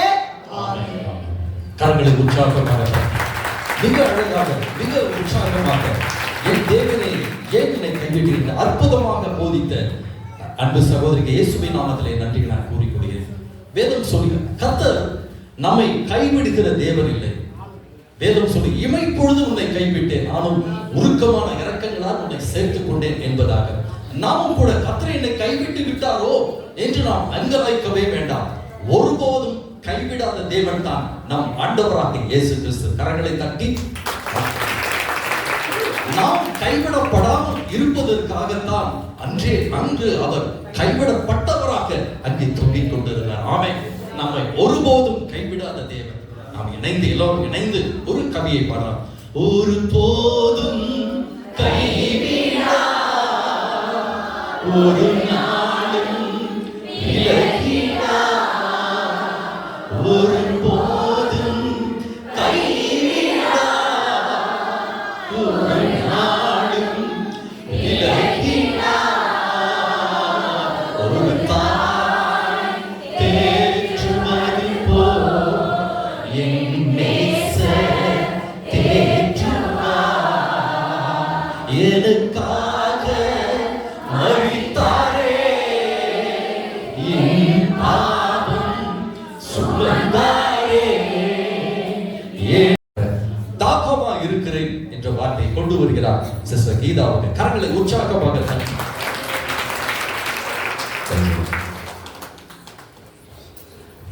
ஜெபம் செய்வோம். எங்களை அதிகமாக நேசிக்கிற அன்பின் பரலோக பிதாவே, இதோ ஆசீர்வதிக்கப்பட்டதான அந்த வேலைக்காய் நன்றி செலுத்துகிறேன் சபா. ஆவியானவரே, இதோ இந்த 5ஆம் வார்த்தை பேச எனக்கு கிருபை கொடுத்தீர். முதலாவது உமக்கு நன்றி படி ஸ்தோத்திரப்படி உள்ளத்தின் ஆழத்தின் நான் செலுத்தி பிற்பாடு தகப்பனை கொடுத்த அந்த மேய்ப்பருக்காய் நான் செபிக்கிறேன் சப்பா. என்னை தாழ்த்தி வெறுமையாக்கிறேன் சப்பா. அப்பா, ஸ்தோத்திரிக்கிற வெறுமையாய் ஆண்டவரே, ஸ்தோத்திர நேரத்தில் இருந்து கடந்து போகாதபடிக்கு ஆண்டவரே, நீர் எங்களை ஒவ்வொருவரையும் இந்த வார்த்தையின் மூலியமாய் உயிர்ப்பிக்கும்படியாய் செபிக்கிறேன். எல்லாவற்றும் கருத்தில் ஒப்புக் கொடுக்கிறப்பா, நீங்க பொறுப்படுத்திக் கொள்ளுங்க. இயேசுவின் நாமத்தில் செபிக்கிறேன் ஜீவனுள்ள நல்ல பிதாவே, ஆமென். 5ஆம் வார்த்தை தாகமாய் இருக்கிறேன். யோவான் 19:28. அதன் பின்பு நானே வசிக்கிறேன். அதன் பின்பு எல்லாம் முடிந்தது என்று இயேசு அறிந்து வேத வாக்கியம் நிறைவேறத்தக்கதாக தாகமாயிருக்கிறேன் என்றார். இயேசு கிறிஸ்து சரீரத்தினால் உண்டான தாகத்தை அவர் சொல்லவில்லை.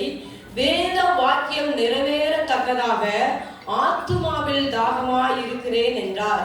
யோவான் 4:32 வாசிப்போமானால், நான் புசிப்பதற்கு நீங்கள் அறியாத ஒரு போஜனம் எனக்கு உண்டு என்றார். சமாரியா ஸ்திரீனிடத்தில் கர்த்தர் இப்படியாக பேசுகிறார், நான் கொடுக்கும் தண்ணீரை குடிக்கிறவனுக்கோ ஒரு காலம் தாகம் உண்டாகாது என்று சொல்வதை நாம் பார்க்கிறோம். அப்படியாக அந்த ஸ்திரீனிடத்தில் பேசினார். அவ்வளோ ஊர் ஜனங்களை அழைப்பித்து ஊர் ஜனங்களை இயேசுவின் பக்கமாய் திருப்பி அந்த ஊர் ஜனங்களை இயேசுவின் உபதேசத்தை கேட்டு மெய்யான் கிறிஸ்துவாகிய உலக இரட்சகர் இவர்தான் என்று ஏற்று அவரை எல்லாரும் முதலாம் இவர்தான் கிறிஸ்துவாகிய உலக இரட்சகர் என்று அறிந்து அவரை ஏற்றுக்கொண்டார்கள். இயேசு சொல்கிற அந்த இடத்துல ஒரு ஆத்மா கூட கெட்டு போறது கர்த்தருக்கு சித்தம், தேவ சித்தம் அல்ல. அப்படியாக நம் ஜனங்களோ ஜீவ தண்ணீரில் ஊற்றாகிய அவரை விட்டுவிட்டு வெடிப்புள்ள தண்ணீரை, அதாவது தண்ணீர் நிற்காத வெடிப்புள்ள தொட்டியை தங்கள் கொண்டு ஒவ்வொருவரும் வெட்டி கொள்கிறார்கள். நாம் எவ்வளவுதான் பிரயாசப்பட்டு அந்த வெடிப்புள்ள தண்ணீரை தொட்டியில் அந்த தண்ணீரை ஊற்றினாலும் அந்த தண்ணீர் ஒருபோது அந்த வெடிப்புள்ள தொட்டியில் நிற்காது. அது எவ்வளவுதான் பிரயோஜனப்பட்டாலும் அதில் ஒன்றுமில்லை. கடைசியில் வருத்தம், சஞ்சலம், சோர்வு, பலவீனம் தான் மிஞ்சும். இந்த விதமான தாகத்தை தீர்க்க ஒருவராலும் கூடாதே. தாகம் தீர்க்கும் ஊற்றாகி நம் ஒரே ஒரு தேவன், அவர் கர்த்தராய் இயேசு கிறிஸ்து. அவரே நமக்கு பரிகாரிய கர்த்தராய் இருக்கிறார். நாம் 4 விதமான தாகத்தை குறித்து பார்க்கலாம். முதலாவது தாகம் இயேசுவை உள்ளத்தில் வைக்க வேண்டும். யோவான் 7:37-38 வாசிப்போமானால், ஒருவன் தாகமாய் இருந்தால் என்னிடத்தில் வந்து பானமண்ண கடவன். வேத வாக்கியம் சொல்லுகிறபடி என்னிடத்தில் விசுவாசமாய் இருக்கிறவன் எவனோ அவன் உள்ளத்தில் தான் ஜீவ தண்ணீர் உள்ள நதிகள் ஓடும் என்றார். ஒருவன் தாகமாய் இருந்தால் இயேசு கிறிஸ்துவை விசுவாசித்து உள்ளத்தில் அவரை சொந்த இரட்சகராய் ஏற்றுக்கொள்ளும் பொழுது அவனுக்குள்ள ஜீவ தண்ணீர் உள்ள நதிகள் ஓடும். அவனுக்குள்ள ஒரு நாளும் தாகம் இராது. இரண்டாவது தாகம் இயேசு கிறிஸ்துவுக்குள்ளாய் மரிக்கிறவர்களுக்கு தாகம் இல்லை.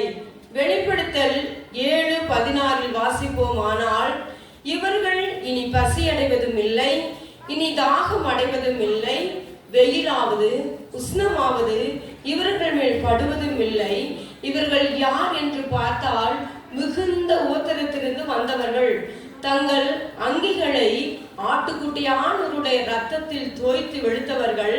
சிங்காசனத்தில் மத்தியில் இருக்கிற ஆட்டுக்குட்டியானவரே இவர்களை மேய்த்து இவர்களை ஜீவ தண்ணீர் உள்ள ஊற்றண்டைகளுக்கு நடத்துகிறார். இவர்களுக்கு ஒரு காலம், கிறிஸ்துவுக்குள்ளாய் மரிப்பவர்களுக்கு ஒரு காலம் தாகம் இருக்காது. மூன்றாவது பார்த்தோமானால், நரகத்தில் தாகம் தனியாது. லூக்கா 16:24 வாசிப்போமானால், தகப்பனாகிய ஆபிரகாமே, நீர் எனக்கு இறங்கி லாசரு தன் விரலின் நுனியை தண்ணீரில் தோய்த்து என் நாவை குளிர பண்ணும்படி அவனை அனுப்ப வேண்டும். இந்த அக்னி ஜுவாலையில் வேதனைப்படுகிறேன் என்றார். நரகத்தில் விழுந்தவர்களுக்கு அக்னி ஒரு காலம் தாகத்தை தணிக்காது.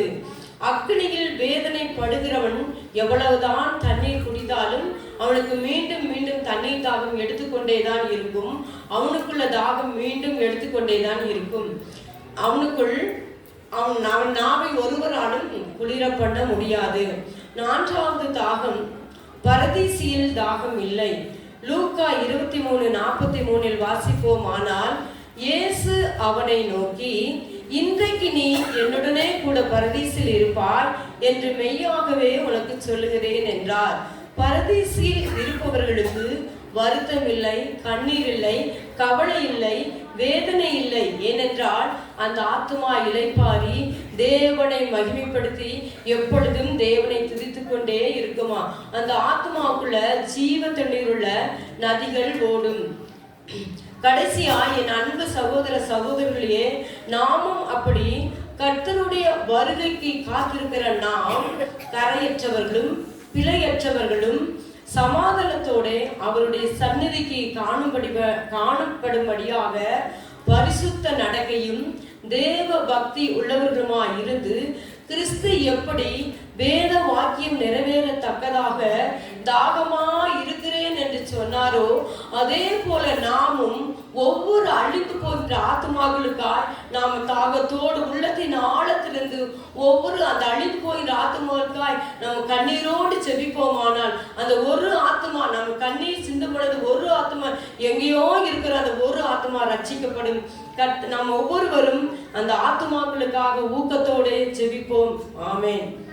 தாகமுள்ளவன் மேல் தண்ணீரை ஊற்றுவேன் என்றார், வறண்ட நிலத்தில் ஆறுகளை ஊற்றுவேன் என்றார். தாகமுள்ளவன் மேல் தண்ணீரை ஊற்றுவேன் என்றார், வறண்ட நிலத்தில் ஆறுகளை ஊற்றுவேன் என்றார். ஊற்றுமையா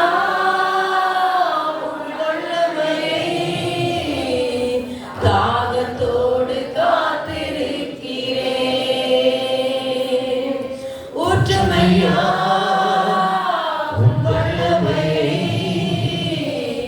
தாகத்தோடு காத்திருக்கிறேன்.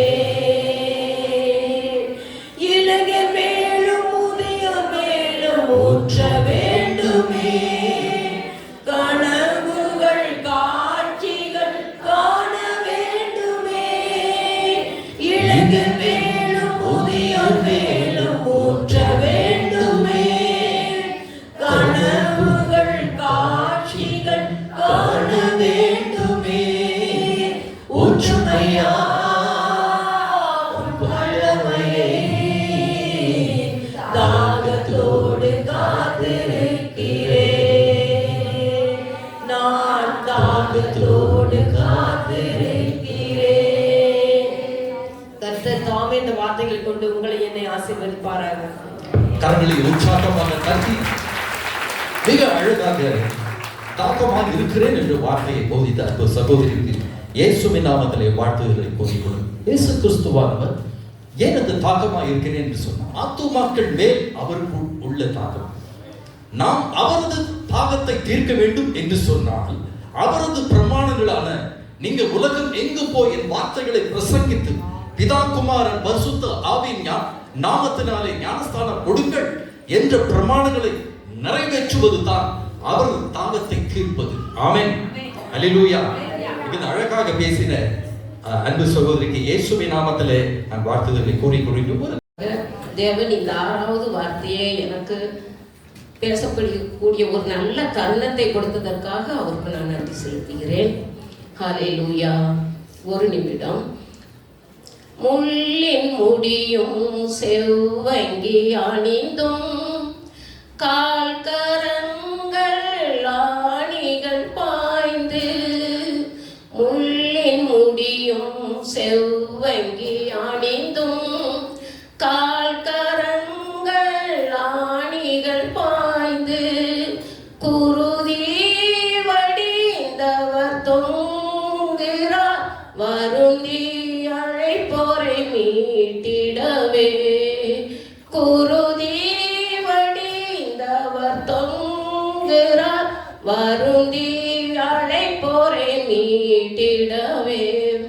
அந்தோ கல்வாரியில் அருமை இரட்சகரே, சிலுவை தொங்குகிறார், சிறுமை அடைந்தே தொங்குகிறார். ஹல்லேலூயா. ஆமென். 5 வார்த்தைகளை நாம் பேச கேட்டோம். எல்லாம் நமக்கு தெரிந்ததே. இந்த நாளில் ஆண்டவராகிய இயேசு கிறிஸ்து பரலோகத்திலிருந்து தன் தன் பிதாவுக்கு ஒரு செல்ல பிள்ளையாய் வளர்ந்து இந்த பூலகத்திற்காக நமக்காக நம்மளுடைய ரட்சிப்புக்காக நம்மளுடைய பாவத்தில் இருந்து மீட்பதற்காக தேவ சித்தத்திற்கு கீழ்ப்படிந்து இங்கு பூமிக்கு வந்ததும் அவர் பட்ட பாடுகளையும் அவர் சிந்திய ரத்தம், அவர் எந்த உழுத நிலம் போல சரீரம் கிழிக்கப்பட்டு அந்த நிலையிலையும் இந்த 7 வார்த்தைகளே பேசியிருக்கிறார். 5 வார்த்தைகளே நாம் பேச கேட்டோம். இந்த 6வது வார்த்தையாகிய யோவான் 19:30 இயேசு காடியை வாங்கின பின்பு முடிந்தது என்று சொல்லி தலையை சாய்த்து ஆவியை ஒப்பு கொடுத்தார். ஆமென். இந்த முடிந்தது என்று சொல்லி தலையை சாய்த்து ஒப்பு கொடுத்தார் என்று சொல்லி பார்க்கிறோம். முடிந்தது. ஏன்னா இந்த வார்த்தை 6வது வார்த்தை இந்த சிலுவையில் அவ்வளவு வேதனையிலையும் முடிந்தது, முடிஞ்சிச்சு அப்படி அவர் சொல்லவே இல்லை.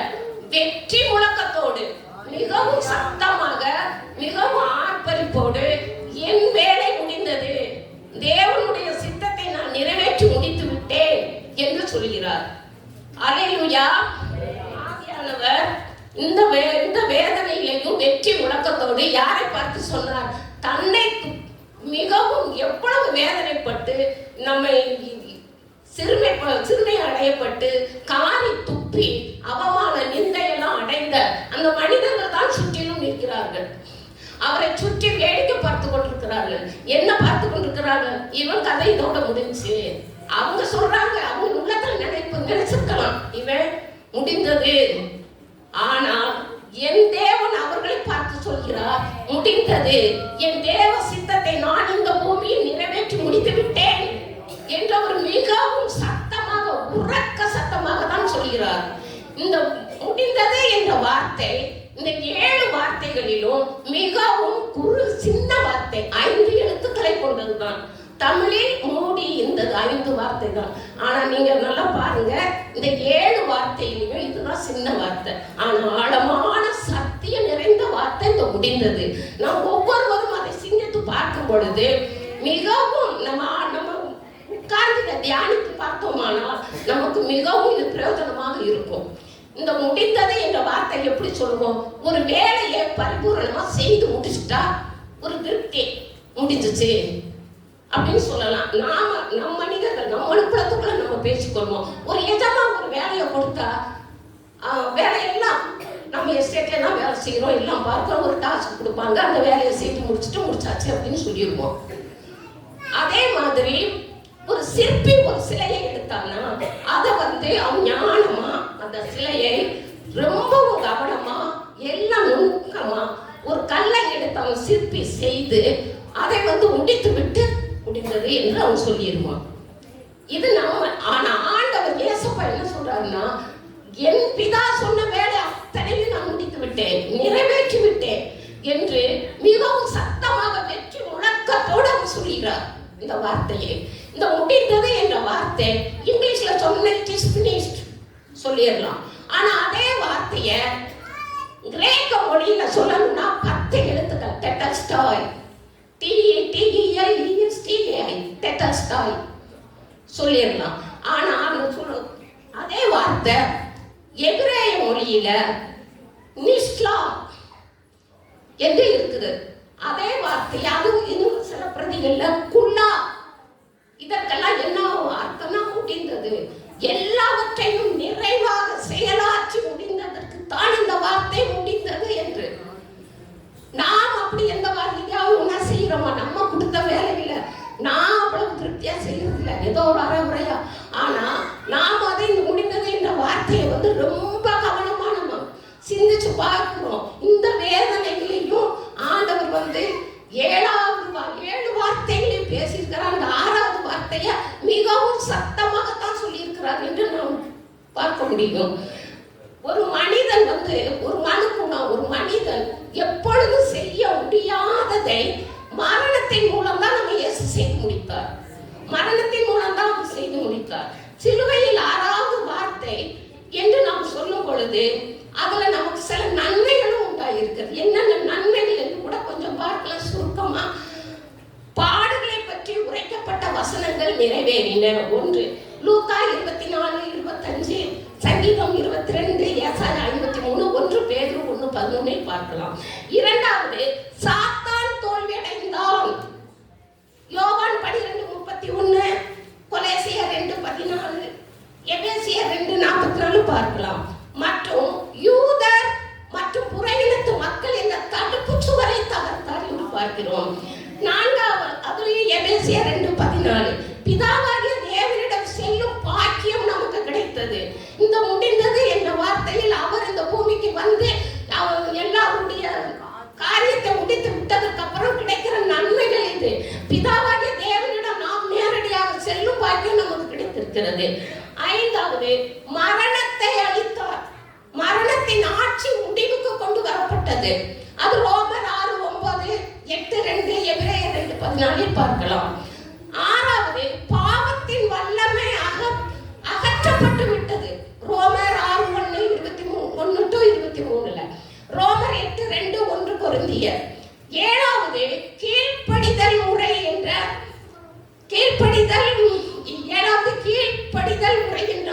செயல்படுத்தப்பட்டது. அது பிலிப்பியர் 2:8, எபிரேயர் 5:8, 1 பேதுரு 2:21 பார்க்கிறோம். கடைசியாக எல்லா பாவங்களுக்கும் ரட்சிப்பு கிடைக்கப்பட்டு விட்டது. இது வெளிப்படுத்தல் 5:10, வெளிப்படுத்தல் 1:5 நாம் பார்க்கிறோம். அப்ப இப்படியாக இன்னும் நிறைய காரியங்கள் இதுல நிறைய இருக்கு, நோட்ஸ் நிறைய இருக்கு. ஆனா இந்த குறுகிய நேரத்துல இதை மட்டும் நான் சொல்றேன். இனி பூமியில் செய்ய வேண்டிய வேலை எதுவுமே இல்லை. பிதாவுக்கு நம்ம அப்பா, நம்ம ஆண்டவராகிய இயேசு கிறிஸ்துக்கு, திரியேக தேவனுக்கு இனி அவர் பிதாவின் சித்தத்தின்படி இந்த பூமிக்கு வந்ததில்லை. இந்த பூமியில இனி அவர் செய்ய வேண்டிய வேலை எதுவுமே இல்லை. எல்லாம் நிறைவாக செய்து முடித்து விட்டார் என்ற வார்த்தையைத்தான் இயேசு மிகவும் தைரியமாக, வேறு சோர்வாகவே சொல்லல. ஏன்னா அதுக்கு முந்தினெல்லாம் என் தேவனை விட்டு நான் தாகமா இருக்கிறேன் என்னெல்லாமோ சொன்னாரு. ஆனா அந்த முடிந்தது என்ற வார்த்தையை வெற்றி முழக்கத்தோடு தான் அவர் சொல்லி இருக்கிறார். நம் அனைவருக்கும் 33 வயதில் தான் நம்ம வாழ்க்கையை ஆரம்பமாகும். ஆனா நம் ஆண்டவராகிய இயேசு கிறிஸ்து 33 வயதில் தன் வாழ்க்கையை முடித்து விட்டார் என்பதை நாம் கவனிக்க வேண்டும். இந்த வார்த்தையில் இந்த 7 வார்த்தையில அந்த முடிந்தது என்ற ஒரு சின்ன வார்த்தை தான்.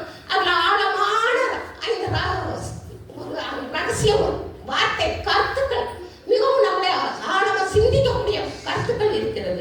ஒன்று, மீட்பின் திட்டம் முடிந்தது. 2வது, இயேசு கிறிஸ்துவின் ஊழியம் முடிந்தது. 3வது, முழு கிரயமும் செலுத்தப்பட்டு முடிந்தது. 4வது, நியாயப்பிரமாண காலம் முடிந்தது. நியாயப்பிரமாண காலம் முடிந்தது. ஏன்னா அன்னைக்கு பழைய ஏற்பாட்டு காலத்துல நியாயப்பிரமாணம் மோசையின் மூலம் கொடுக்கப்பட்டு நம்மளால அது நம்ம யாருக்குமே செய்ய முடியாது. அதனாலதான் செய்ய முடியல. ஆனா ஆண்டவராகிய இயேசு கிறிஸ்து தன்னுடைய மரணத்தின் மூலம் நியாயப்பிரமாண காலத்தை முடித்து வைத்தார். 5வது, சாத்தானின் கிரியைகள் அழிக்கப்பட்டு முடிந்தது. சாத்தானிலே வர முடியாது. நாம் எப்பொழுது தைரியமா பேசலாம். ஏன் சாத்தானே, எனக்காக என் தேவன் அவரோட பூமிக்கு வந்து எல்லா காரியத்தையும் உன்னை அழித்து முடித்து விட்டார். உனக்கு இனி அதிகாரம் இல்லை. நம்ம சாத்தானை பத்தி எப்ப வேணாலும் பேசலாம். அவனை எப்ப வேணாலும் இயேசுவின் நாமத்தை சொல்லி விரட்ட முடியும். நான் அனுதினமா அவன் கூட போராட்டம் தான். நேற்றுக்கு கூட என்னால எனக்கு முடியல. விடிய ஃபீவர் தான். எனக்கு தெரியும் அங்க அவனுடைய வேலை பண்ணு. ஆனாலும் என் தேவன் அந்த வார்த்தையை நான் சொன்னேன். நான் நாளைக்கு 6வது வார்த்தையாக நான் பேச போகணும். நீ என்ன பண்றன்னு எனக்கு தெரியும் அப்படின்னு சொல்லி அந்த பிசாசை, சாத்தானை இயேசு கொடுத்த அதிகாரத்தின் மூலம் அனுதினமும் நாம் அவனை விரட்டிய ஏசப்பா அவனுடைய தலையை என்றோ நசுக்கி விட்டார். அவன் பிடுங்கப்பட்டது, அவனுடைய பல் பிடுங்கப்பட்டது. அவன் மின்னலை போல விழுந்தவன். நமக்கு இதெல்லாம் தெரியும். ஆனா அப்படிப்பட்ட ஒரு சூழ்நிலை இப்ப இன்னைக்கு ஆண்டவர் ஏசப்பா இந்த இவ்வளவு வேதனையில தொங்கிட்டு இருக்கும் பொழுது அப்ப எவ்வளவு வேதனைப்பட்டிருப்பார் நினைச்சு பாருங்க. நம்ம கொஞ்சம் கண்ணு முன்னால நிறுத்தி பார்க்கலாம். அவ்வளவு ஒரு வேதனையிலையும் ஆண்டவர் ஏன் அவ்வளவு தைரியமா சொல்லியிருக்காங்க, நமக்கு அந்த அதிகாரத்தை கொடுத்திருக்கிறார். சாத்தானின் கிரியைகள் முற்றிலுமாக அழிந்து முடிந்தது. 6வது வார்த்தை முடிந்தது என்கிற வார்த்தைக்கு நாம் எப்பொழுதும் அவர் இதை நமக்காக செய்து முடித்தார் என்பதை நாம் தைரியமாக நம்ம வாழ்க்கையில அனுதினமும் இந்த வார்த்தையை நாம் தேவன் இந்த 7 வார்த்தைகள் சொல்லி எல்லாம் தியானிக்க வேண்டும். நாம் வருஷத்துல ஒரு நாள் அவருடைய மரணத்தின் நினைவு நாள்ல வருகிறோம், கூடுறோம், பேசுறோம். ஆனா அதை நம்ம சிந்திக்கணும். இப்போ ஒரு வேலையை ஒரு எதவன் சொன்ன வேலையை நம்ம தட்டாம செய்கிறோம். அதே மாதிரி நமக்கு கொடுத்த வேலைகளை எல்லாம் நம்ம கண்டிப்பா ஏதோ எப்படியோ நம்ம ஃபீல்டில் எல்லாம் பார்த்தாலும் செய்து முடிச்சிடணும். ஆனா நம் ஆண்டவராகிய இயேசு கிறிஸ்து தேவனுடைய சித்தத்தை ஒரு குறையும் இல்லாம நமக்காக தான் செய்து முடிச்சாரு. இத யோவான் 17ஆம் அதிகாரம் 4வது வசனத்துல நாம் சொல்ல முடியும். பூமியிலே நான் உன்னை மகிமைப்படுத்தினேன், நான் செய்யும்படி நீர் எனக்கு நியமித்த காரியத்தை செய்து முடித்தேன் என்று சொல்கிறார். இது பாத்தீங்களா? அவர் பூமியில நமக்கு தேவன் நியமித்த காரியத்தை செய்து முடித்தேன் என்று யோவான் 17:4 இந்த வார்த்தையை கூட வைத்துதான் நான் என் பிதாவின் சித்தத்தை நிறைவேற்றி விட்டேன், முடிந்தது என்று அந்த வார்த்தையை அவர் சொல்லுகிறார் யோவான் 19:30.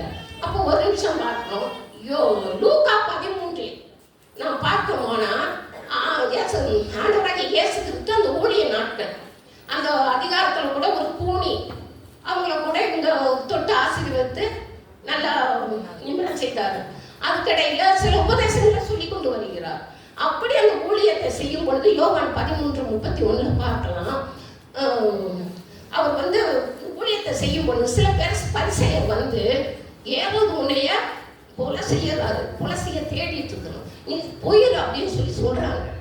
ஆனா கீழே உள்ள வசனங்கள்ல பார்க்கும்போது ஆண்டவர் சொல்றாரு, நீங்க யோவான் 13:30 அந்த அதிகாரத்தை நீங்க படித்தால் தெரியும். அவர் சொல்றாரு, இன்றைக்கும் நாளைக்கும் மறுநாளைக்கும் நான் இங்கு செய்ய வேண்டிய காரியம் அதிகமாக இருக்கிறது. ஒரு எருசலேமுக்கு புறம்பே ஒரு தீர்க்கதரிசியும் மடிவதில்லை. அதனால நான் இன்றைக்கும் நாளைக்கும் மறுநாளைக்கும் இங்கதான் இருப்பேன்னு போய் சொல்ல அந்த நரிக்கிட்ட பயப்படல. அவரு கொலை செய்திருவாங்க, நம்ம ஓடிடலாம்னா அவர் பயப்படவே இல்லை. நமக்கு இன்றைக்கு பார்க்கணும்னா யாராவது ஒரு மினிஸ்டரோ எந்த ஒரு இடத்துக்கு வரும் பொழுது என்ன சொல்லுவோம்? ஏதாவது ஒரு கொலை மிரட்ட வந்துச்சுன்னா 5 அடுக்கு 3 அடுக்கு 4 அடுக்குன்னு போலீஸ் குமிஞ்சிடும் பாதுகாப்புக்கு. ஆனா ஏசப்பா அவர் எந்த ஒரு பாதிப்பும் தேடல, யார்ட்டையும் போய் சொல்லவும் இல்லை.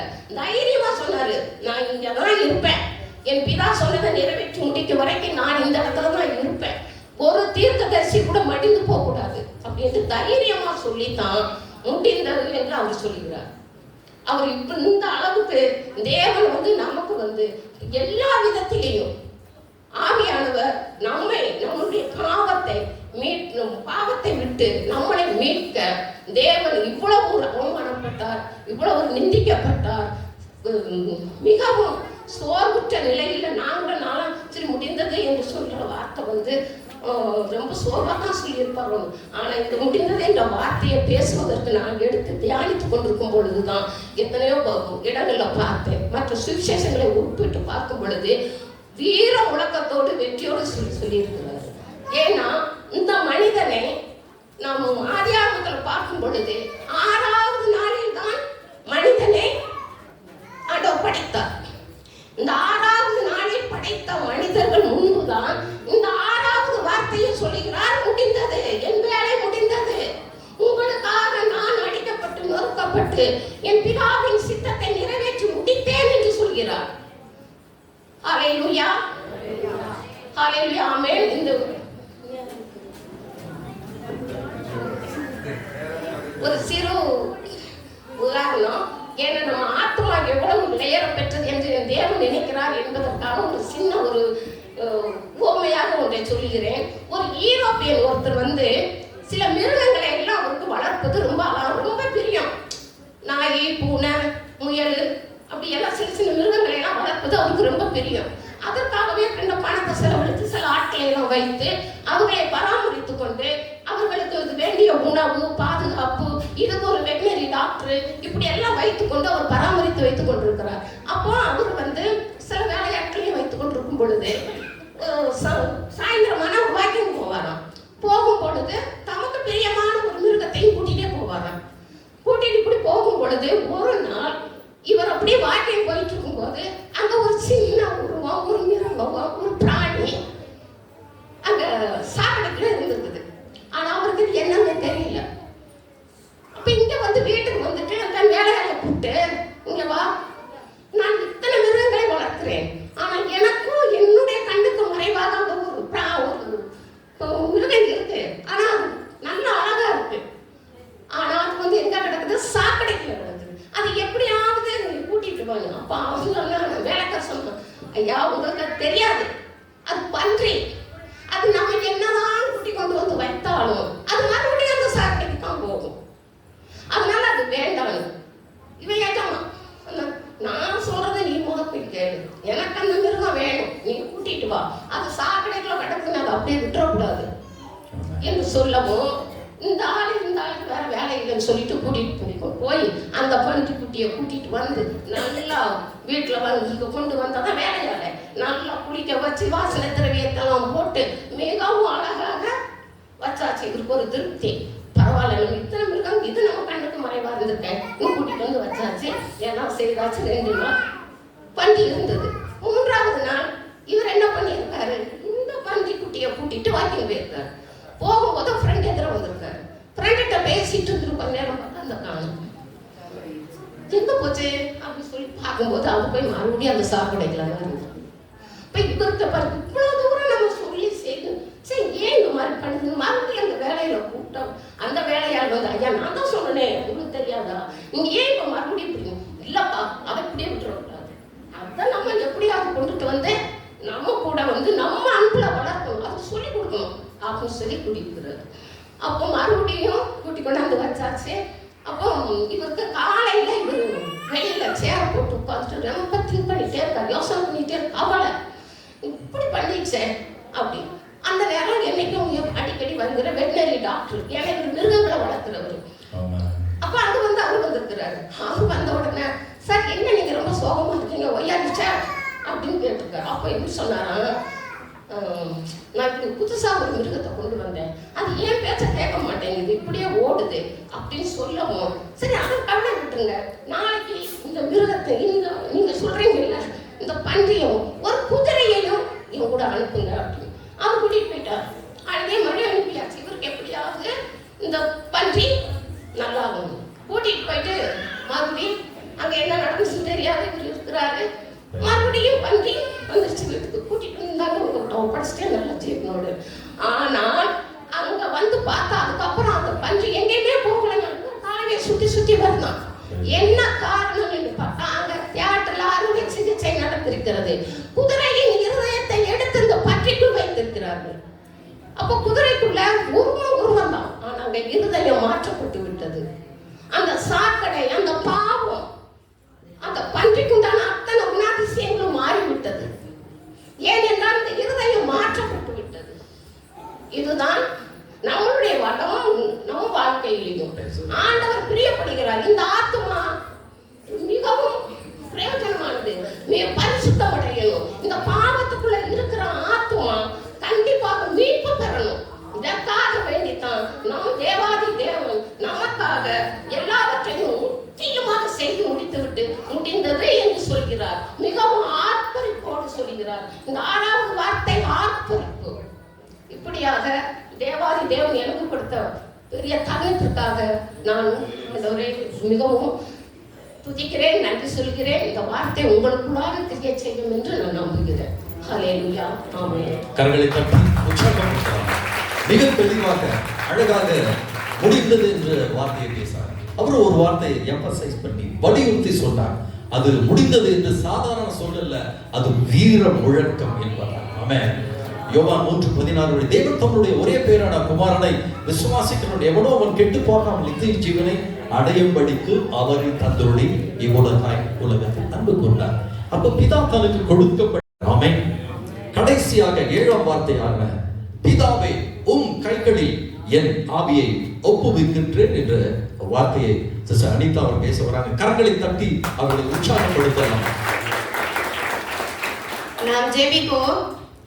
எங்களை நேசித்து வழி நடத்துகிற அன்பின் பரலோக பிதாவே, நீர் சிலுவையிலே பேசின 7வது வார்த்தைக்காக உம்மை ஸ்தோத்திரிக்கிறோம். பேசுகிற என்னை மறைத்து நீங்க வெளிப்படுங்க. உமது கண்களில் கிருபை கிடைத்ததற்காய் ஸ்தோத்திரம். இந்த வாய்ப்பை கொடுத்த போதகர் சபையார் அனைவருக்கும் இயேசு கிறிஸ்துவின் நாமத்தினாலே நன்றி சொல்கிறேன். ஆமென். வாசிப்போம்.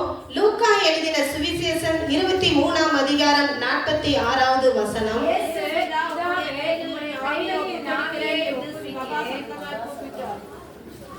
இப்படி சொல்லி ஜீவனை விட்டார். ஆமென். என் ஜீவனை ஒருவனும் என்னிடத்திலிருந்து எடுத்துக்கொள்ள மாட்டான், நானே அதை கொடுக்கிறேன் என்று வேதம் சொல்லுகிறது. நான் இந்த பூமிக்கு வந்தது என் சித்தத்தின்படி அல்ல, என்னை அனுப்பினவருடைய சித்தத்தின்படி செய்யவே நான் வானத்திலிருந்து இறங்கி வந்தேன் என்றார்.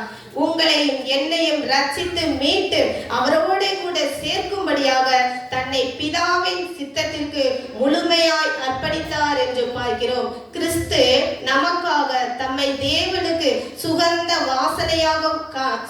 வாசனையான காணிக்கையாகவும் பலியாகவும் ஒப்பு கொடுத்து நம்மில் அன்பு கூர்ந்தார் என்று பார்க்கிறோம். பாவிகளுக்காக ஜீவனை கொடுக்கிற அன்பு இயேசுவினிடத்தில் இருந்தது. நாம் பாவிகளாய் இருக்கையில் கிறிஸ்து நமக்காக மரித்ததினாலே தேவன் நம்மேல் வைத்த அன்பை விளங்க பண்ணினார். பவுல் சொல்கிறார், நீதிமானுக்காக ஒருவன் மரிக்கிறது அரிது, நல்லவனுக்காக ஒருவேளை ஒருவன் மரிக்க துணிவான். ஆனால் நம்முடைய பாவங்களை நிவர்த்தி செய்கிற கிருபாதார பலி அவரே என்று பார்க்கிறோம். நம்முடைய பாவங்களை மாத்திரம் அல்ல, சர்வ லோகத்தின் பாவங்களையும் நிவர்த்தி செய்கிற பலியாய் இருக்கிறார். எந்த பலியும் நம் பாவங்களை நிவர்த்தி செய்ய முடியாது. ஒரு பாவமும் செய்யாத இயேசு சிலுவையில் அறையப்பட்டார். நம்மேல் வரும் தண்டனையை அவர் மேலே ஏற்றுக்கொண்டு அக்கிரமக்காரர்கள் ஒருவனை போல அவர் சிலுவையில் தொங்குகிறதை பார்க்கிறோம். நமக்காக அவர் தன் ஜீவனையே கொடுத்தார்.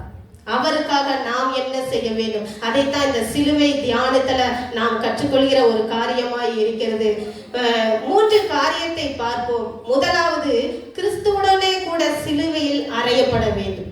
கிறிஸ்துவுடனே கூட சிலுவையில் அறையப்பட வேண்டுமானால் நமக்குள் இருக்கிற சுயம் சாம்பலாய் மாறணும், மாமிசம் சாகணும்.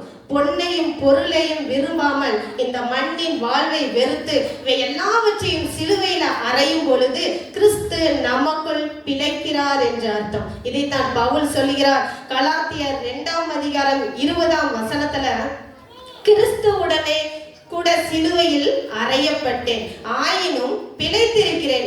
இனி நான் அல்ல, கிறிஸ்துவே எனக்குள் பிழைக்கிறார். கிறிஸ்து நமக்குள் பிழைக்க வேண்டுமானால் இந்த பூமியில நம்ம செய்ய வேண்டிய காரியம் எது இயேசுவின் சித்தம் எதுவோ அதை செயல்படுத்துகிறவர்களால் நாம் நம்மை அர்ப்பணிக்க வேண்டும். இரண்டாவது, தன்னைத்தான் வெறுத்து தன் சிலுவையை சுமந்து கொண்டு அவருக்கு பின்னாலே போக வேண்டும். கிறிஸ்தவ வாழ்க்கை என்பது பாடுகள் நிறைந்தது. பாடுகளே இல்லாமல் சிலுவையை ஒரு நாளும் சுமக்க முடியாது. இயேசுவின் மகிமையை காண முடியுமானால் பாடுகளை சுமந்து அவருக்கு பின்பாக செல்ல வேண்டும். அப்பொழுதுதான் தேவன் நம்மேல் வைத்திருக்கிற சித்தத்தை செயல்படுத்த அவராலே முடியும் என்று பார்க்கிறோம். மூன்றாவது, இயேசுவை மற்றவர்களுக்கு அறிவிக்க வேண்டும். 1 கொரிந்தியர் 1ஆம் அதிகாரம் 23ல வாசிப்போமானால், நாங்களோ சிலுவையில் அறையப்பட்ட கிறிஸ்துவை பிரசங்கிக்கிறோம் என்று பவுல் சொல்லுகிறதை பார்க்கிறோம். ஒரு காலத்துல கிறிஸ்தவர்களையும் சபைகளையும் துன்பப்படுத்தின ஒரு மனிதன் இயேசு கிறிஸ்து தரிசனமான போது, நான் என்ன செய்ய சித்தமாய் இருக்கிறேன் என்று சொல்லுவதை பார்க்கிறோம். தன்னை அர்ப்பணித்தார். தேவன் எடுத்து பயன்படுத்த வேண்டும் என்று அவர் தன்னை அர்ப்பணிக்கும் பொழுது புறஜாதிகளுக்கும் ராஜாக்களுக்கும் இஸ்ரவேல் புத்திரருக்கும் என்னுடைய நாமத்தை அறிவிக்கிறதற்காக நான் தெரிந்து கொண்ட பாத்திரம்.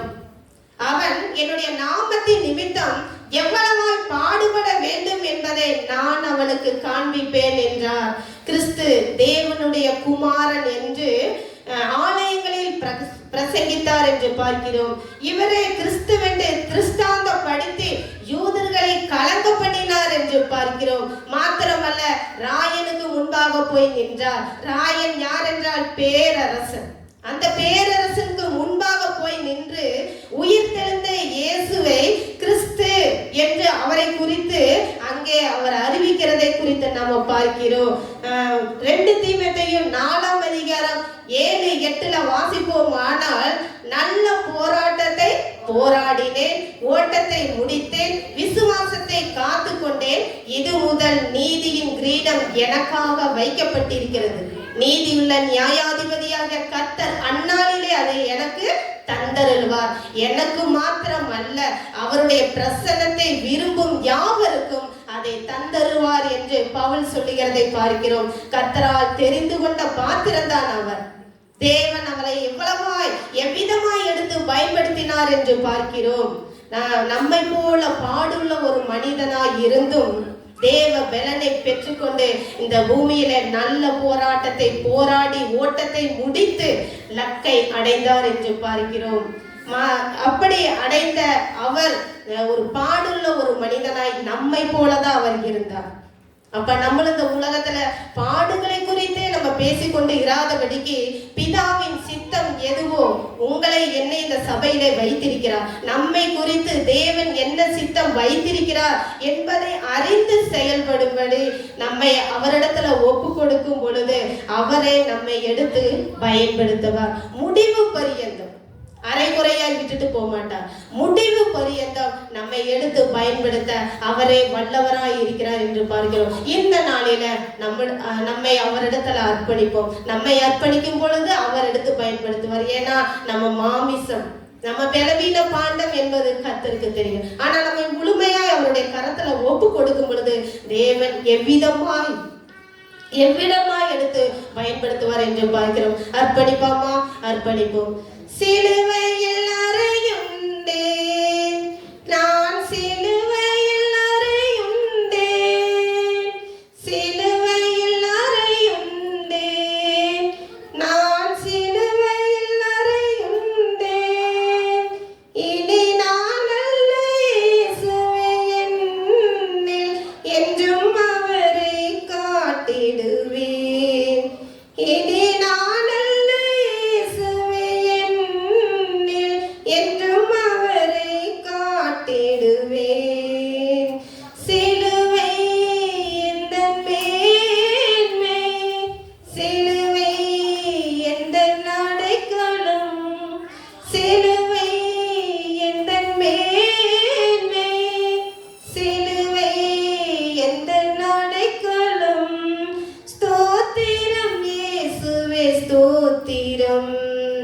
சிலுவை நாதரே ஸ்தோத்திரம், ஸ்தோத்திரம் இயேசுவே ஸ்தோத்திரம், சிலுவை நாதரே ஸ்தோத்திரம்.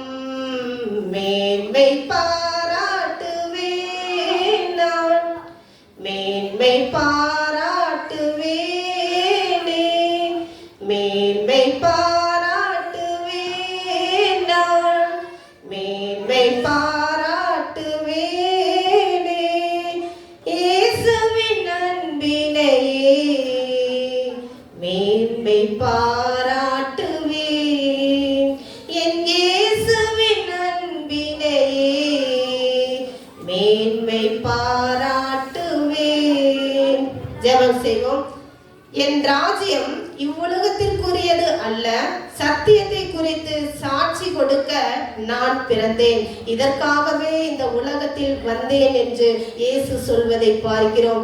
நீங்களும் நானும் பூமியில் உள்ளவைகளை அல்ல மேலானவைகளே நாட நம்மை ஒப்பு கொடுத்து ஜெபிக்கிறோம். இயேசுவே எங்களுக்கு உதவி செய்யும். இயேசுவின் மூலம் ஜெபங்கேளும் நல்ல பிதாவே, ஆமென். கரங்களை உற்சாகமாக தட்டி மிக அழகாக பேசிய அனிதாவுக்கு இயேசுவின் நாமத்தில் நன்றியை கூறிக் கொள்கிறோம். அவர் சொன்ன அருமையான வார்த்தை, தேவ சித்தத்தை அறிந்து